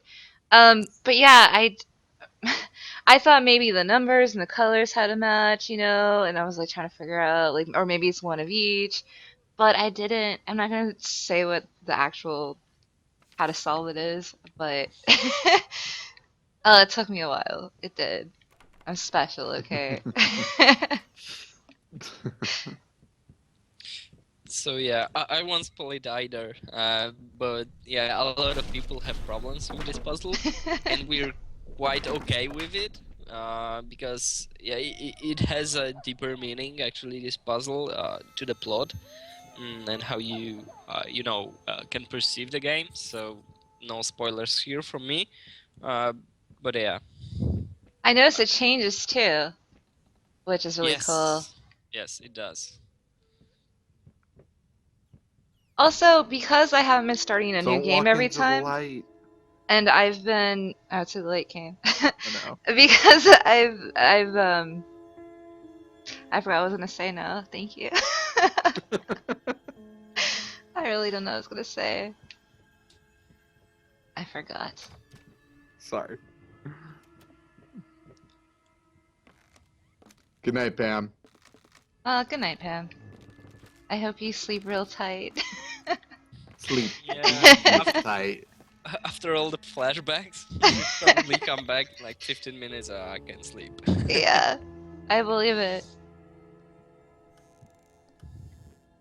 She has work tomorrow, like pretty early too, right? I mean, great.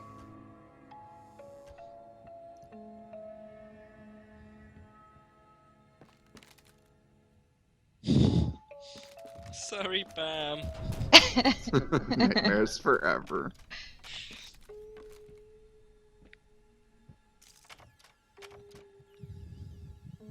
I like all the things you can interact with too, like the globe. I just like spinning it every time I see one. the little things. Yeah. I really like the different sounds from the different things he walks over to. Like, just some of the small details are just really cool.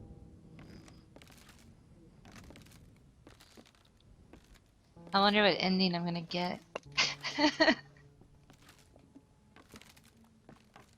Which one are you predicting? I don't know. I only know of 3. So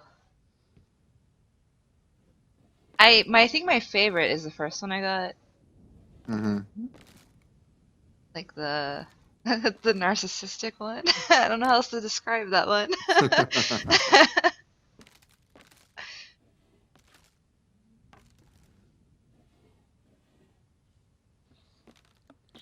I mean, I would spin a globe if I saw it moist. That's kind of what you do with them. That's what I used to do as a kid.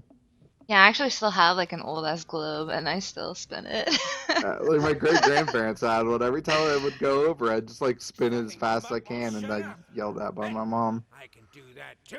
She'd be like, "What are you doing?" I'm like, "But I want to spin it." See? But can you paint? No? Well, that's all right. Neither can I, apparently.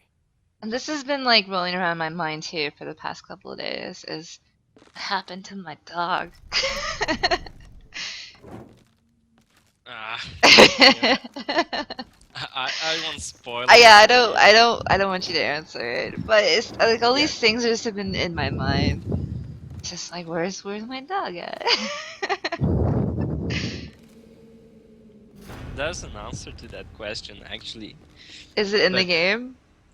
It's never told directly. but Okay, yeah, there. it's You can hinted figure at. out. Remember that really good food I brought you last week? Is this the room you ended on in the preview, King? This is the room that you end on. The Okay, preview, this I is believe. when I played the preview. This was not the ending room. Yeah. It was the Because that's the what I was saying, it was office, the creepy eyes. when you was look the up, end of this, and then it you went walk down a to- hallway, and that was It my was- preview version. Yeah, this was not. This room was never the ending. The ending version in the game preview. It was always the office. Oh well, The then maybe office? it was the office, and I just this is the one that stood out. Yeah, to yeah, me. he was telling me like it I ended thought for that him. one just stood and I out was to me, like, and it was like what? creepy. Like I don't. Well, I remember when I was telling you, I'm like, I kept thinking it was gonna end like 4 or 5 different times, and then like it just didn't. No, like, the it kept going preview to a was new... actually really good because there was a lot of stuff. Oh, there was a ton of content. Yeah. And there was a demo for it, right? As well, there's a trial, if I recall correctly, or no? Yeah, there was a trial. It was kind of short. Like But- the first room or something. Like I don't recall how. I never played actually in the trial, so I can't recall how long it was. But it was enough actually. We got a lot of emails that I tried the test run, and it was very short, but I was like actually hooked up the moment I started the game, and I'm gonna buy the game, or I just bought the game, and it was really awesome because it was really short, and in that really short amount of time, people actually have seen that it's something they want to play, and it was really great for us that you never needed like too much of time to figure that this is a game for you actually. So it was really great. Tiger Bitter has played it like 11 times. I've played the game preview version once at the moment. I need to go back through and finish the final version now that it is changed over. Oh, I thought you were saying, so like telling me that Tiger has also played it 11 times. Like, what? He's on par with me. No. But it's like I've played 11 more times. I need the record. I will. No, I'm be pretty Bloober's sure greatest fan. someone has has probably played it more than me. Someone who needs achievements or something. Yeah, there's probably like some achievement whore out there has been trying to find all the collectibles. I was already in this room. Like, I'm also trying to find the collectibles, but in due Facial time. was wondering if you guys would ever consider porting the game to Xbox 360 or PS3. You know, if No, sales are no. good or anything. Sorry, that's not gonna happen. Like, both of these consoles are quite old, It and wouldn't look if good. we, yeah, if you ever wanted to actually port it to those consoles, it wouldn't look as good, and would definitely need a lot of cuts to work the way it should work. So yeah, sorry, but not gonna happen. That means you have to buy it on Steam, Facial. He doesn't have an Xbox One, so that's why he's asking. Mauser, that fuzzy baby painting is a real painting. Yeah, it's Fur Baby. Yeah, Fur Baby is real, man. And it is creepy. Yeah, the other funny thing is that everyone calls it a baby, and it actually was a lady. Are you serious? Oh Oh, my my mind God. is blown. You just blew my mind too, because Ew. I always thought it was Fur Baby. Alright, who wants dibs? I don't really remember the name of the painting. It was a Spanish or Portuguese portrait of Antonieta something. I don't really recall, but you can find it on Google. And there's a great story actually around this painting, because she's like furry because of a genetic disease that was always in the world. Like, it's not something new or things like that, but actually she came from a noble family, and she had like two sisters, I believe, who had the same disease. And it was the first painting that, like, it was something not ordinary to actually paint something that people like didn't understand at the time. So yeah, there's a whole story around this portrait, and it's really, really she cool. got me. I jumped. Yeah. Sorry. Well, I actually just looked up the painting because you said that. It's the portrait of Antonetta Gonzalez, like you're Yeah. saying. It's Fontana is the artist. It was late Renaissance, and she has hypertrichosis, commonly known as werewolf syndrome. Yeah, is that also why she's So- not growing though? Because if it's like an adult woman, like she Yeah, looks it's an adult woman very who looks tiny. very young, especially with the hands being so small. And apparently multiple people in the family had the disease as well. Let's see if I can figure out how to not torture this guy. There's a quote that the Gonzalez sisters were 1 in a billion, all three of them, because I think it said multiple of them had this disease, despite the fact that like it was so uncommon. Yeah.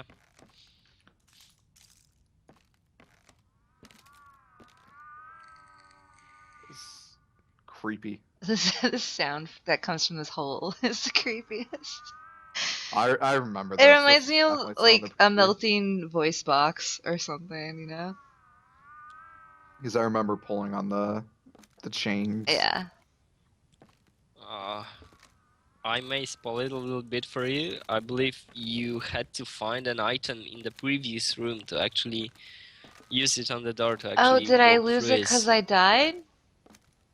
Because I picked up the Ah. lever, but the chick Yeah, got you might have me, yeah, so I lost you have it. to- yes, you have to Alright, leave let's it torture to- the guy.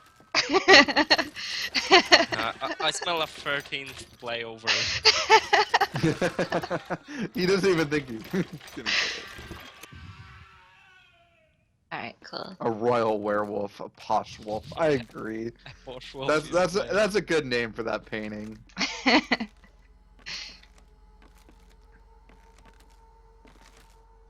Hey, no, Facial. Thanks for hanging out with us, man. Hey, good night, dude. Yeah, good night, man.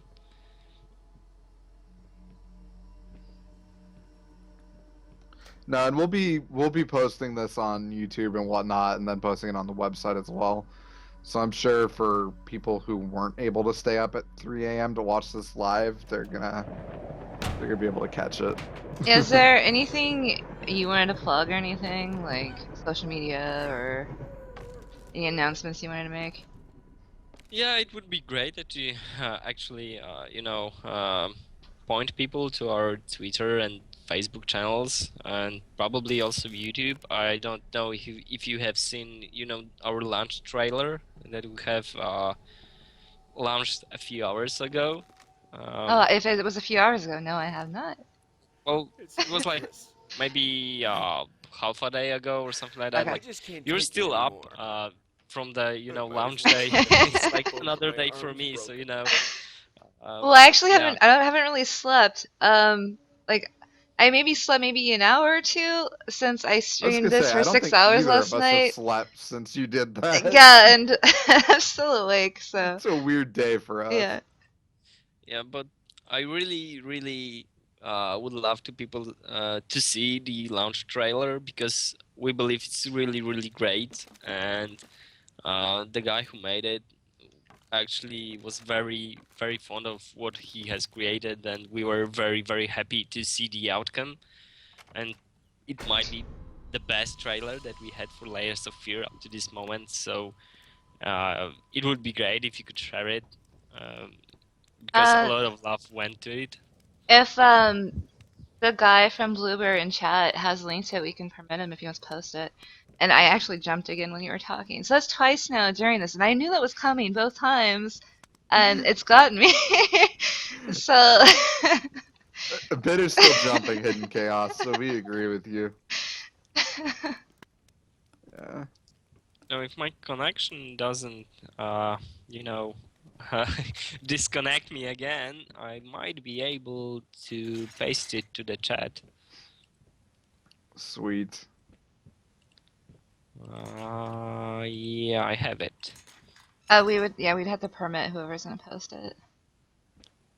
Well, if Oh, he puts yeah. it in, if he puts it in the Skype, I can. Okay, Yeah, that works I'll too. post it in Skype, okay?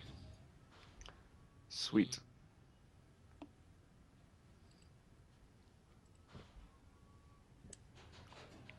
Yeah, Okay. what time Is is it for there- you, Cain? It's like what, 5 in the Yeah, morning. it's 5 in the morning. Yeah. I gotta be back up in 6 hours. I'm gonna watch this. Yeah, I highly recommend it. Hickory dickory dock. The mouse ran up the clock. The clock struck one. Horde ran down. Hickory dickory dock.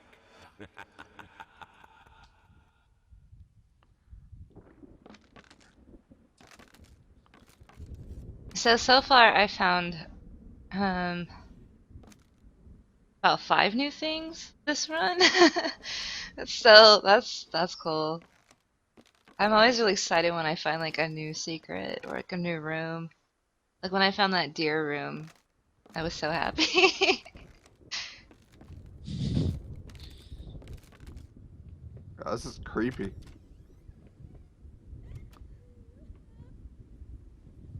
You know, even though you are my rival and the source of all my sorrows, you're also the only one I can still talk to. The only one who will listen. I'm not sure if it's funny or There's merely a question pathetic. about the trailer that it's a Probably little both. brighter. Actually, we make the trailers a little brighter because when posting on YouTube, YouTube kind of messes with the brightness of the movies that you upload, so it's always a little pumped up, just to look good on the screen. Yeah, actually, when I was playing the Steam version of this, it was so dark compared to the Xbox One version. I had to brighten it up a lot. Like, especially in the basement. I think that was the darkest. I couldn't see anything in front of me. Like, my whole screen was black. Yeah, there were a few problems with the brightness levels during the game preview, but it was all patched up. So now, even if you have a dark screen, a dark TV or something like that, you should always be able to make it look good. So you just probably have to fiddle a little bit with the settings if you Yeah. feel it's a little bit too dark. So for the game preview version, this was the final room, correct? Yes. Correct. Yeah, okay. So I do remember this room. I just had them out of order in my head. Well, you come to this room a few times. Yeah. And I still think that's the fur baby and not the posh wolf. I don't know, man. I actually enjoy the name Posh Wolf. I like the name posh wolf too. It's like It's like it's a mix between Spice Girls and werewolves almost. I actually see a TV series from MTV called Posh Wolf. I think you guys just created the next like Disney Channel original. Yeah, TV instead of show. like vampires or pop stars or wizards, it's gonna be a werewolf Yeah, it's gonna be teenager a pop star werewolf going teenager. through It's life. the next Hannah Montana. Sometimes she's a werewolf, sometimes she's not. So I'm gonna shout a a trademark on this right now. Go for it. Make it happen. You'll have a massive cult following. So yeah, if anyone from MTV listens to this right now, yeah, you can call me. We can work on the details. And what's cool, these little hidden things too amaze me. Like the phone, like if you dial certain numbers, things happen. Also the spirit board, I haven't actually been able to figure out what keywords actually work. But I will figure out what keywords work one day. But I think all that's awesome as well. Yeah, Mr. Mich is calling the trademark for his own. I guess I'm gonna have to, Gonna have to give it to him. yeah. Take legal action, man. Take it back. If you beat him to the trademark, go sign up the paperwork now. He has an advantage, he can go right now and do this, and I will be stuck with you guys here, so yeah. I've had classes on European copyright law. I got you.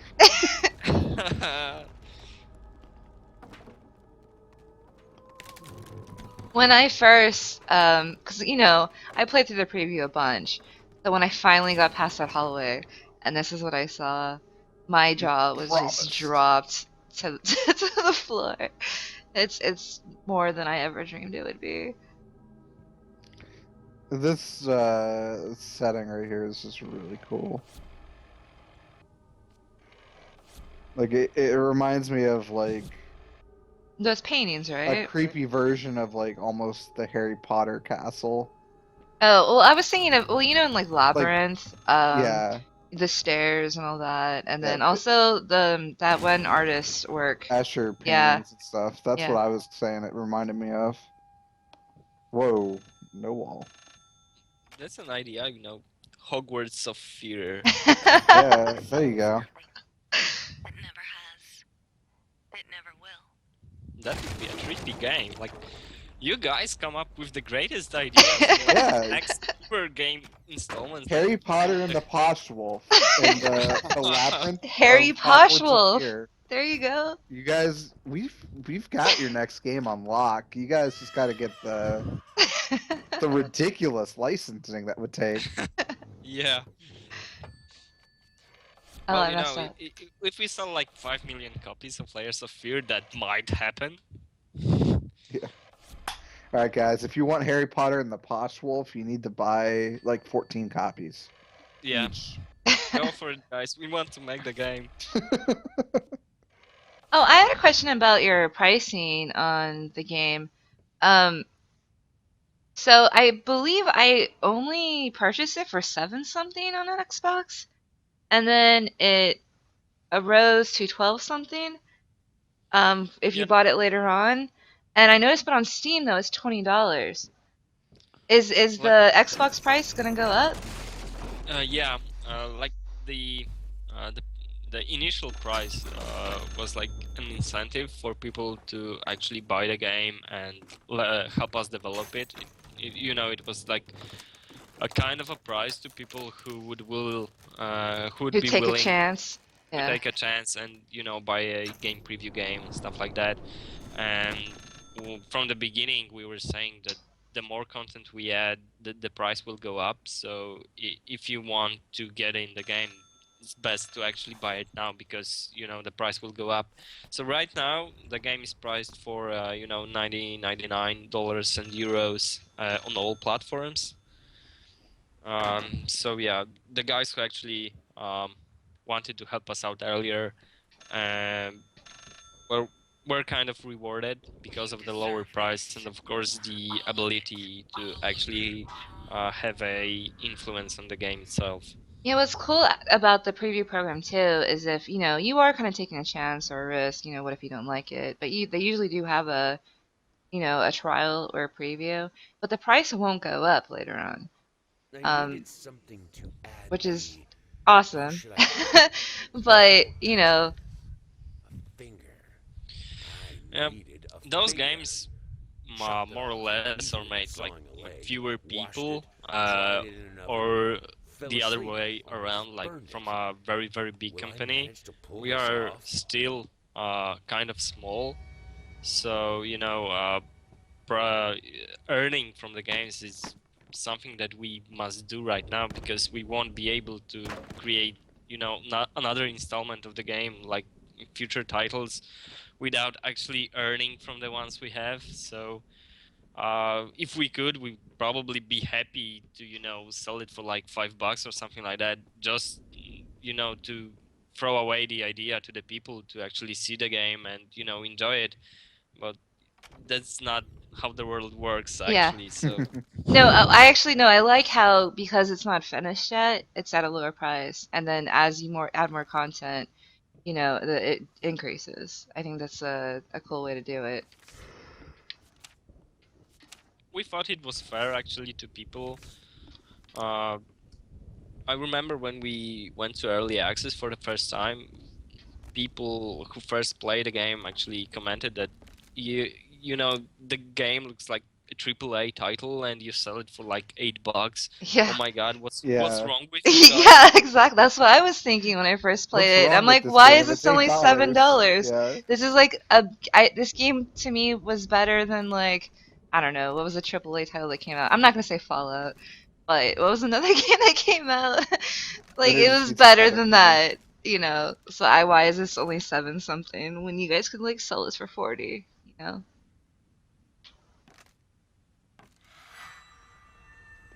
Is this on PlayStation 4? Yes, it is. Looks like I'm gonna buy it there too.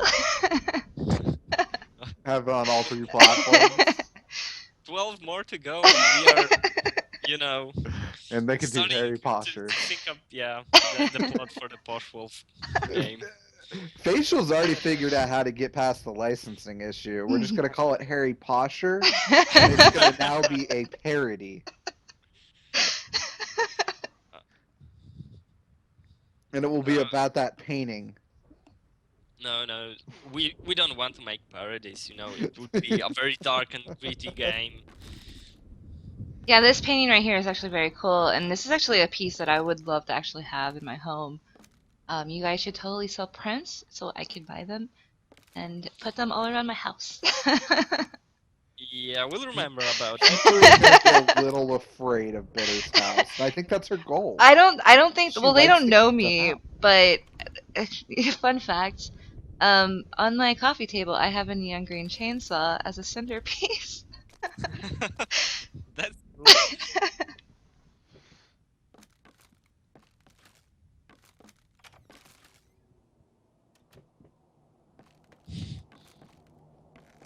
This door, always boarded up and locked.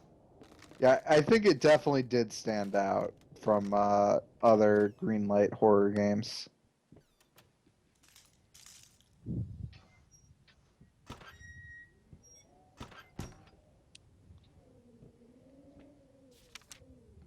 Alright, so this one's interesting because I got this "we're running out of apples" note twice. Hmm. You're running out of apples. I Yeah. think I could find you plenty of Oh, them. here's some apples, Cain. How about them apples? This room. I don't think you've seen this room when you were calling these tomatoes. Yeah. This was the room I was referencing. I'm like, those are not tomatoes, man. We'll just get Matt Damon out here. He'll start saying, "How about them apples?" I'm pretty sure I looked through all these so many times.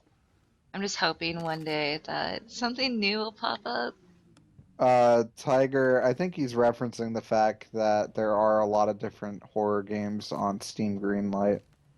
And if you're not familiar with Steam, Greenlight is the process that a lot of developers have to go through to get their games onto the platform now. It changed a long time back to kind of allow the community to vote a little bit on what types of stuff they wanted to see versus having to have people actually curate it. Now this painting I thought was really cool too. I think this was this one. Maybe I missed it. But one of these paintings, every time you turn your back, it changes. I don't think it was this one though. I thought it was this one.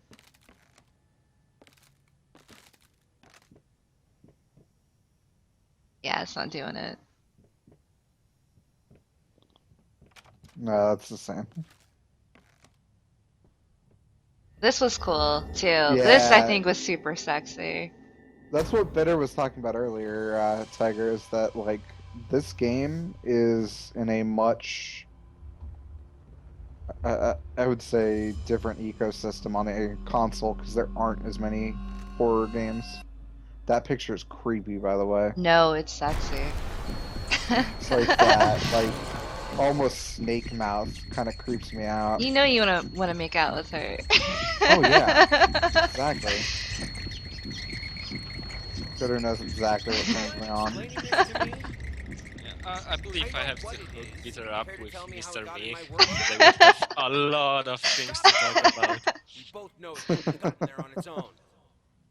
I was making this rat dance last night. I was having a lot of fun with him for about 5 minutes. She can make him tap dance. Oh, he needs little shoes and like a cane and a hat. Yeah. He's gonna star in Cats on Broadway. This room, though, I'm surprised there wasn't a rat drawing. I also like the detail to their little eyes you can see, like in the background. Oh, just staring at you.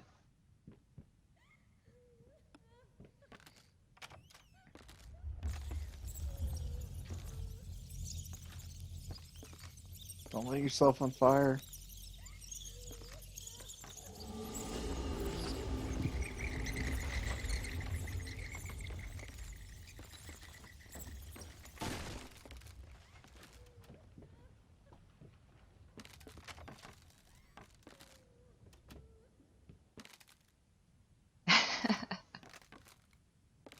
Did you guys do any crowdfunding? No, we didn't. Actually, the game was funded from our own resources. Yeah, the thing that actually because we have a publisher, right, Aspire Media, Mhm. they actually came into the picture at the moment we already had the game probably finished up, but they helped us a lot with like marketing stuff and going globally with the game, which is quite a chore for a small studio like ours. So a big shout out to them. Also, maybe one very neat hint to people who are quite afraid of working with publishers and stuff like that. It's often people believe that publishers have a big impact on the game, so they are quite afraid when a publisher comes into the picture. But actually, Aspire Media was so supportive of our ideas, and when they first saw the game, they were so hooked up. It's probably one of the best publisher stories I have ever heard about, and it's really awesome that we are working with them because they really get what the game is about. They never did want to change anything. So if you're a game developer and actually think about working with publishers but are afraid that they might change the vision of your game, then there are people out there who won't do it. So a little shout out to the guys from Aspire who are really, really awesome. I was looking over Aspire's, all the other projects that they have helped publish, and I was really happy to see your guys' name on the list because almost everyone else there, it was like a AAA game. It was a AAA title. You know, a lot of like Gearbox stuff, or even like the older Dooms. You know, and it just made me really happy to see Layers of Fear on that list. All these other great games. Yeah, you were happy. Think about us. It's so awesome to be, standing, with the biggest titles out there. But actually, Layers of Fear had a few other great, recognitions. Like, we are in a That library in Italy. Can she hear us? This is all Where they've fixable, made a library for No, video games, you and don't like understand. we're next to Her face, the biggest her AAA hands. titles out there, because this She will be library is devastated. like for the purposes of keeping safe the biggest culture achievements and stuff like that. And it's so really humbling that such people want to have our game and actually probably study it. So Oh, that's so amazing. So awesome. it's a library, so it's kind of like a gallery or like um a museum kind of. God, I am such an idiot. To think Uh, that someone I like don't really me know. I could never ever been there compete actually. with you in all your sublime I beauty, believe something like that. everlasting, I don't know. It's like immortal. if it's an open library, like you can come in and borrow the game and play it, or Oh, it's just okay. like safekeeping. But I don't really know. But Oh, that'd be cool from though. the Maybe you can just play it there or something. And like, maybe. But it was like before we got all of the information. Maybe sorry, not information. Well, when the game grew bigger and the outlets started to write about the game, it was previous to that. Like they had to see like the very early access versions, probably before even the game preview period, and they were hooked up in the game. They wanted it to for the library, and we were like, "Oh my god, it's so cool!" I And finally figured it out, they've and it's all thrown the thanks to titles you. that they have there, like You showed me that the there's no other Mario's, way. the biggest Even Nintendo now, titles, your sad smile the biggest confirms what American should games, have I been don't know, obvious. Baldur's Gate and stuff like that. We And will yeah, not speak come again. and join this Hall of Fame. And we're like, yeah, it's like a dream come true. Moist actually reminded me of something I was kind of curious about, but where did the name Bloober Team come from? that's Do a you good know? question. Yeah, we had a game like very early in the company's story that was called Bloob, and it was kind of a success. We were still very young, and we wanted just to have being recognized with our work, so we have changed the name to Bloober Team, and it just stuck. So if this was your first game, you might have been Layers Team. Ah, Ow. probably Fierce Team, Fierce Team. something like that. All right. Anyone have any suggestions for me to put into the spirit board? I was putting all kinds of stuff in here last night, but nothing seemed to work.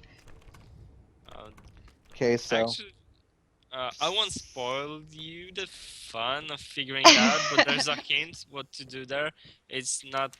We use the spirit board here, not as in the Halloween event, so it's not a place to actually type all of different things and see what happens. But there's a Okay. puzzle.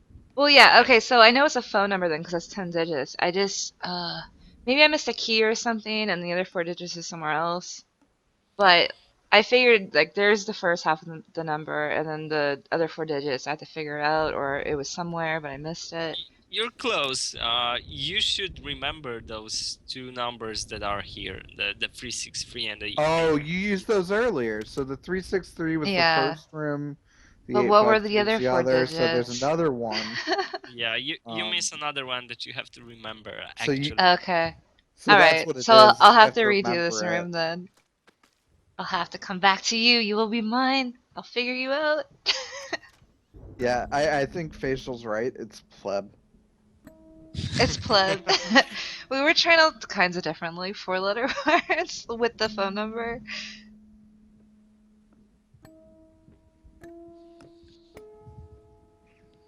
Donger. That would be Outlast, Queen. That is Yeah. Outlast. Outlast actually does have dongers in it. I know you haven't played it yet, but there is a lot of, like, Yeah. man junk in that game. Yeah. Bitter was like, I wonder if Kane's gonna spank me when there's that many just Well, there's... man junk, I think is the word we're gonna use tonight. Just hanging on the screen.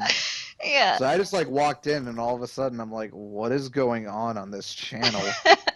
Just like He didn't know that the game I was gonna play a few months ago had nudity in it. Oh, that was a surprise to him when he showed up one night. What is taking so long? Open this fucking door! I need to go! Open up! Hell is... Oh, God. No. No, no, no, no, no, no, no. What have you done? No! You guys have been around for 8 years, 9 years, right? For around 8 years right now, 7 plus. Like we're still waiting for the 8th birthday. Did you guys come from other places? Or Yeah, were you all guys kind of fresh?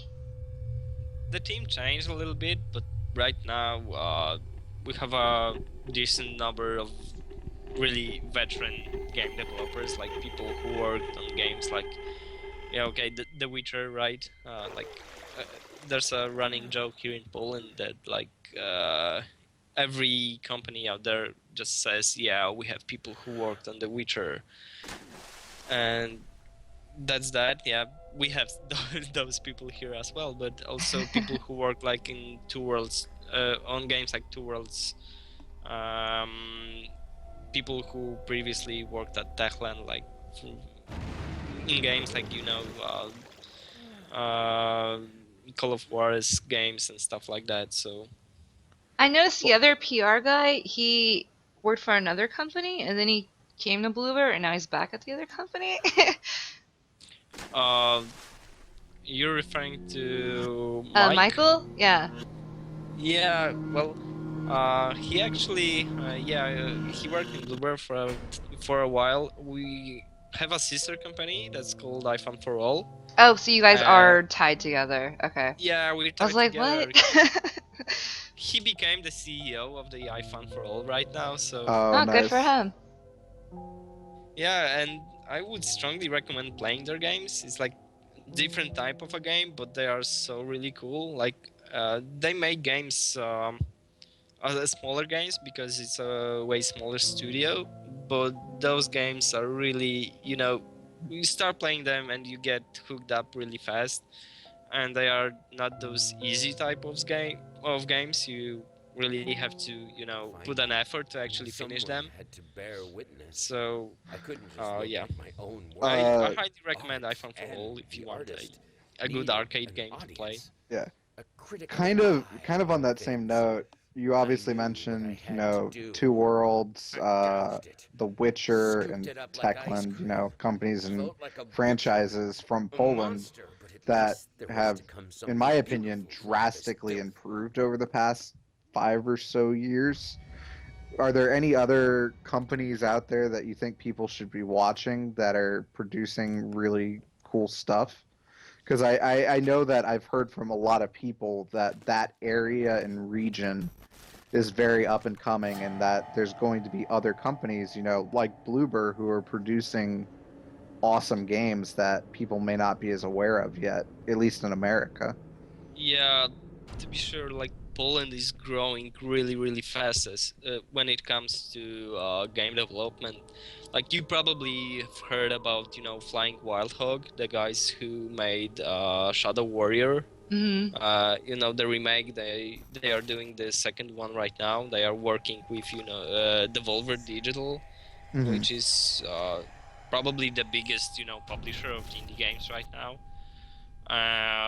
There are also smaller indie studios like I know Robot Gentleman, who create all kinds of crazy stuff and crazy ideas. Like, I don't know if you have heard about the game that's called 60 Seconds. Um, I haven't, but I'm gonna definitely want to look it up. yeah. It's a super cool It idea. makes like, me think of 60-second Shooter Prime, but if it's just 60 seconds, yeah. The game revolves around a great idea that is stylized for the US in the 70s, last century, and there's the Cold War going on and stuff like that, and there's a call that the Russians or the Soviets are attacking, and you have 60 seconds to grab all of the stuff you need to survive a atomic apocalypse. And after those 60 seconds, you got your whatever you take with you, you get bunkered up below your house, and you have to survive for as long as survival comes to you, like the army comes to get you. It's a really cool idea, and there's in Poland there's a lot of indie developers who really have such an awesome ideas. Like there was a global game jam right now, a week ago or something like that, and Yeah. the game that won in Poland was like, you remember Typing of the Dead? Yeah. Stuff like that. Yeah, so imagine a game that revolves two people competing, typing words on one keyboard. Oh, that sounds like that is a friendship ruiner. Yeah, it's super awesome. I'm But, seeing you also have Super Hot Game, which actually, Super Hot? yeah, it's Oh, that one's. quite. That's coming out I saw soon. that one at D3, and I Yeah, talked to the team working on that one. That one was pretty cool looking. Yeah, I think we talked to Yeah, them it's recently, also a right? Polish game. Yeah, It's I'm also seeing a a Polish game. I'm seeing a bunch of ones mentioned in chat. 11-bit, Acid Wizards, Oh, 11-bit too? Lich Speed. Yeah, Yeah. 11-bit did the Swarm Mine, right? We do a Yes. lot of Which stuff with was them. one of our Oh my god, I do one the of our Sword favorite Mine. games so far this year. Yeah, Yeah, we Lich absolutely Speed, love that. also a big upcoming game from Poland. I need to make a shout out to my friends because they made probably one of the best games I have played last year. It's a small company called Muha Games, and they made a game that's called Fia The Awakening. I'm Yeah, a they big were- fan of strategy games, and this game really took me by surprise. It's really great, and yeah, if you have the time, you can. It's a PC only game, so it's probably not your I play everything, but for us, our channel, we Yeah. focus mainly on console. Yeah, I would say that the people who work here, we love everything. Like Bitter has a PS4. We have no hate for other platforms, Yeah. but on So, yeah. on here we focus typically on the Xbox. There's a lot of upcoming big games for Polish developers. So yeah, like you said, it's like CD Projekt, it's like 11-bit Studios, Flying Wild Hogs. There's us. There's a lot of smaller indie companies, like the games like Lich Spear and stuff like that. There's a lot happening around here, and it's really That's awesome. really cool. Exciting. There's a lot of cool stuff coming out this year too.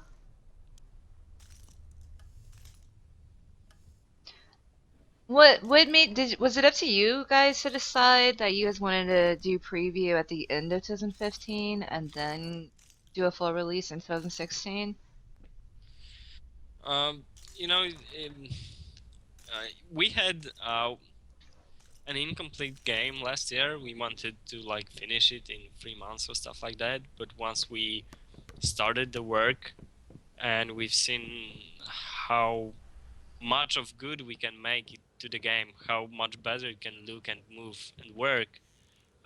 So we decided to, push the release a little bit further to actually polish the game as much as we can. Also developing for 3 different or even 5 different platforms, because Mac differs vary from developing a Windows game, and the same goes for Linux. So making a game for 5 different platforms at the same time is kind of a achievement actually. Yeah.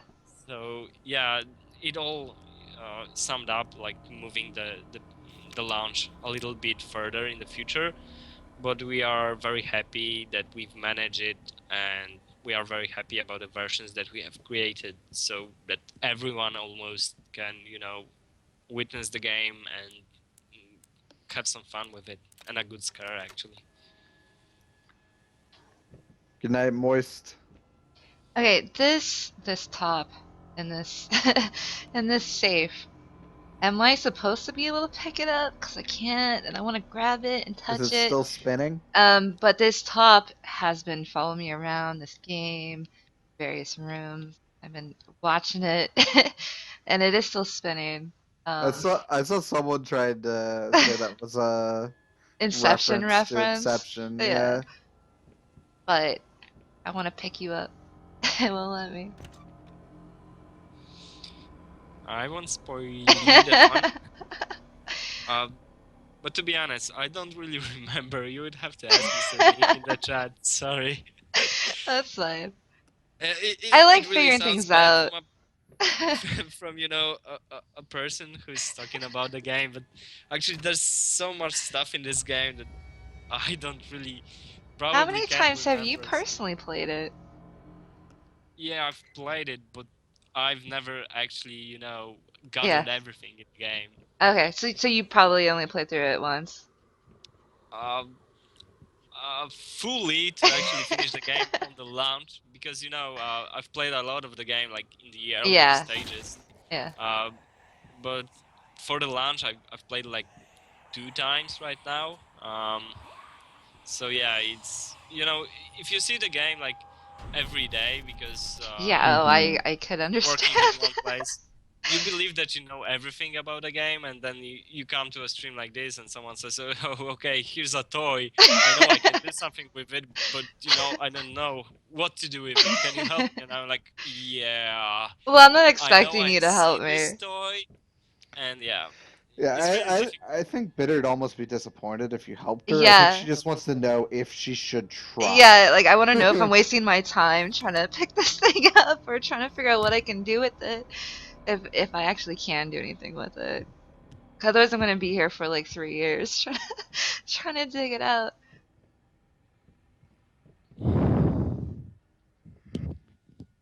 I'm almost done though. This is like the Yeah, that's bonus what I was room. wondering. I'm like, how It close depends are you on to the the end? which. Well, this is I think this is what they were talking about considering the bonus room. I could be mistaken though. But there is another extra room that I know about. I am missing something though. I'm missing a piece somewhere. Oh no, it's in the other room. Yeah, I have one final piece I need to put, and then we're gonna find out what ending I'm gonna get. I don't think I'm gonna get my favorite ending. I'm gonna get I think you're gonna get the the second third ending you ending. got. Third? Well, Well, I guess the yeah. You're second probably right. the second ending I've streamed, Yeah. and not the one I did privately.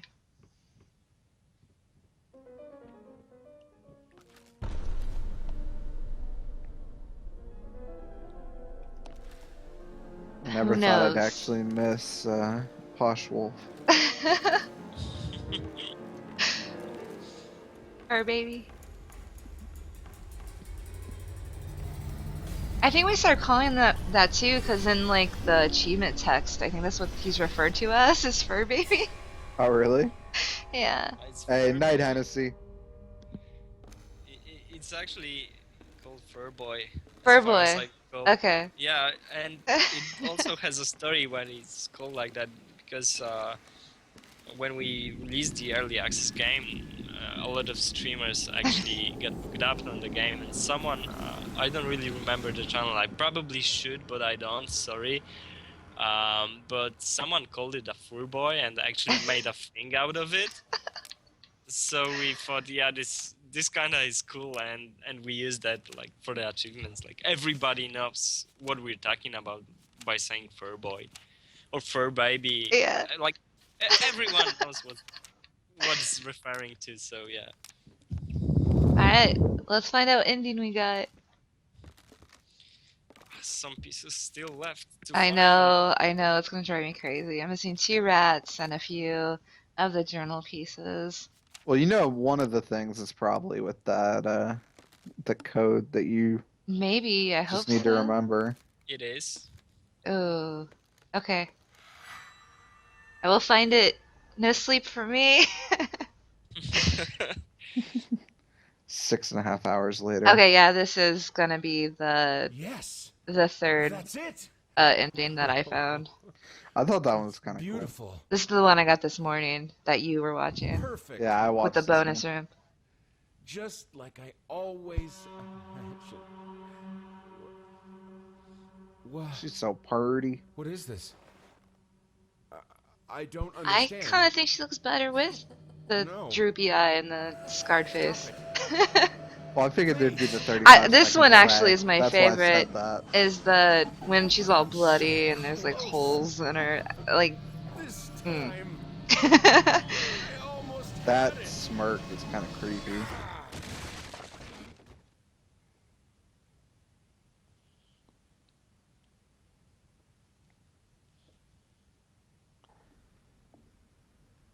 Yeah, when I when I first discovered this playthrough, or this ending, I should say, this morning, I was so like excited and happy because I haven't seen it before, and just that feeling you get when you find a new room or you discover like a new secret.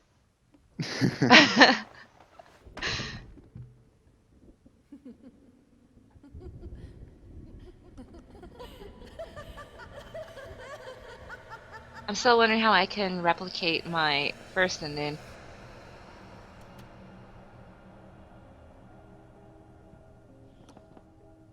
It's a lot of paintings. Yeah, I think I'm gonna have to start on a fresh save though, in order to figure that one out. Because I think I have too many collectibles in this one. This is just a guess. I don't know, and I don't want you to tell me. But I think it depends on how many things I have collected on what ending I get.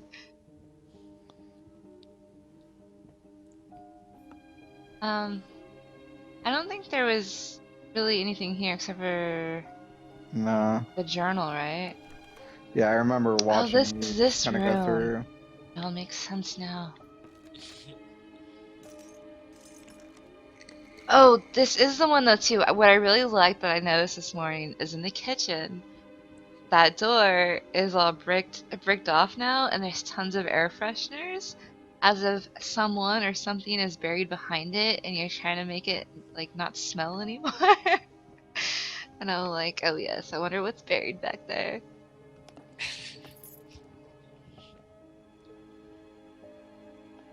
I don't think there's anything in these drawers, so I got the key. Oh, let's check really fast. Hey, what's up, Sphere? Whether you want to give him the pitch on what this game's about? How about we let Raphael do it? Yeah, even better answer. Whoa, okay. So yeah, the game is about losing your mind. No, but seriously, Layers of Fear is about tells the story about a painter who, after a series of tragedies, strives to create his magnum opus, like the masterwork painting, and yeah, you go through you start off at a house and everything seems quite normal, and you start painting uh, the masterpiece that you want to create. And yeah, and everything then goes a little, psychedelic and stuff like that, and you learn the story of the painter's life, and yeah, you finally create the painting, as you probably have seen right now, because we are at the ending of the game. But it's more of a experience, like to get to this point where Bitter is right now. It was kind of a unique experience for her, because we tell the story about by actually exploration, finding items that tell the whole picture.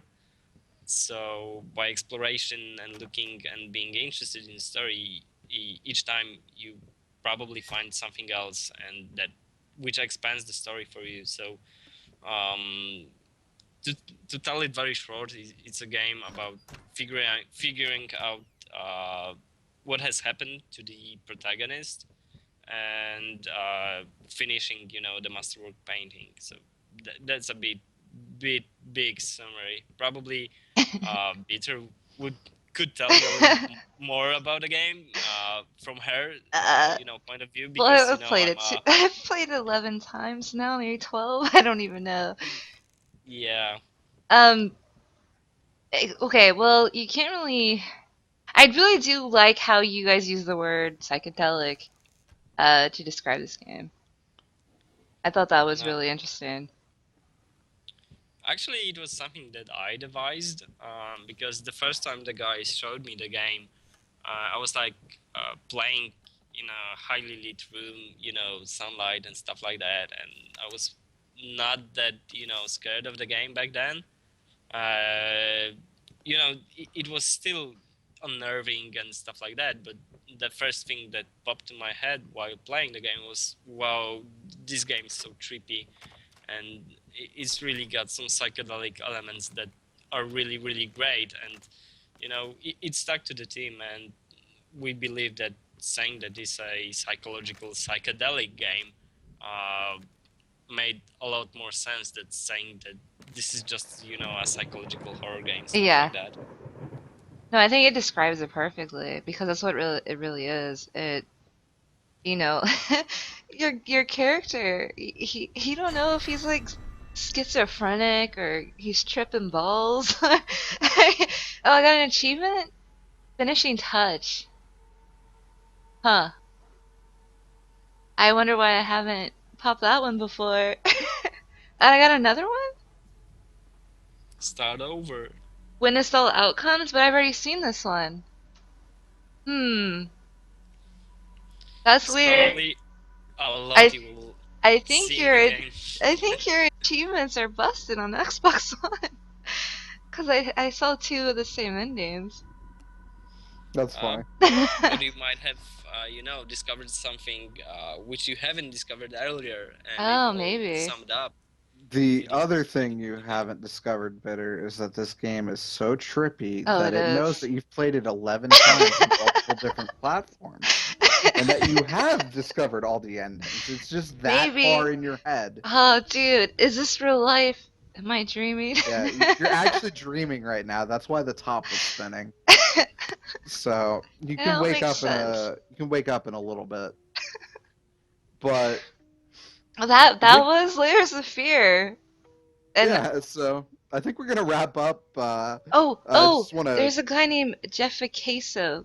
Queso, right? wait, queso. Yeah, his name's Queso. You can see it. That's like your favorite word. Yeah, it is like my favorite word. Such a good word. But big thank you for you, Raphael, for hanging out Yeah, with thank you us. so much, man. I was not expecting you to watch us play the entire game. Yeah, It's me either. honestly, Thanks it's for awesome having me getting your here. commentary on things and getting to hear all that. And thanks Yeah. everyone in chat for hanging out.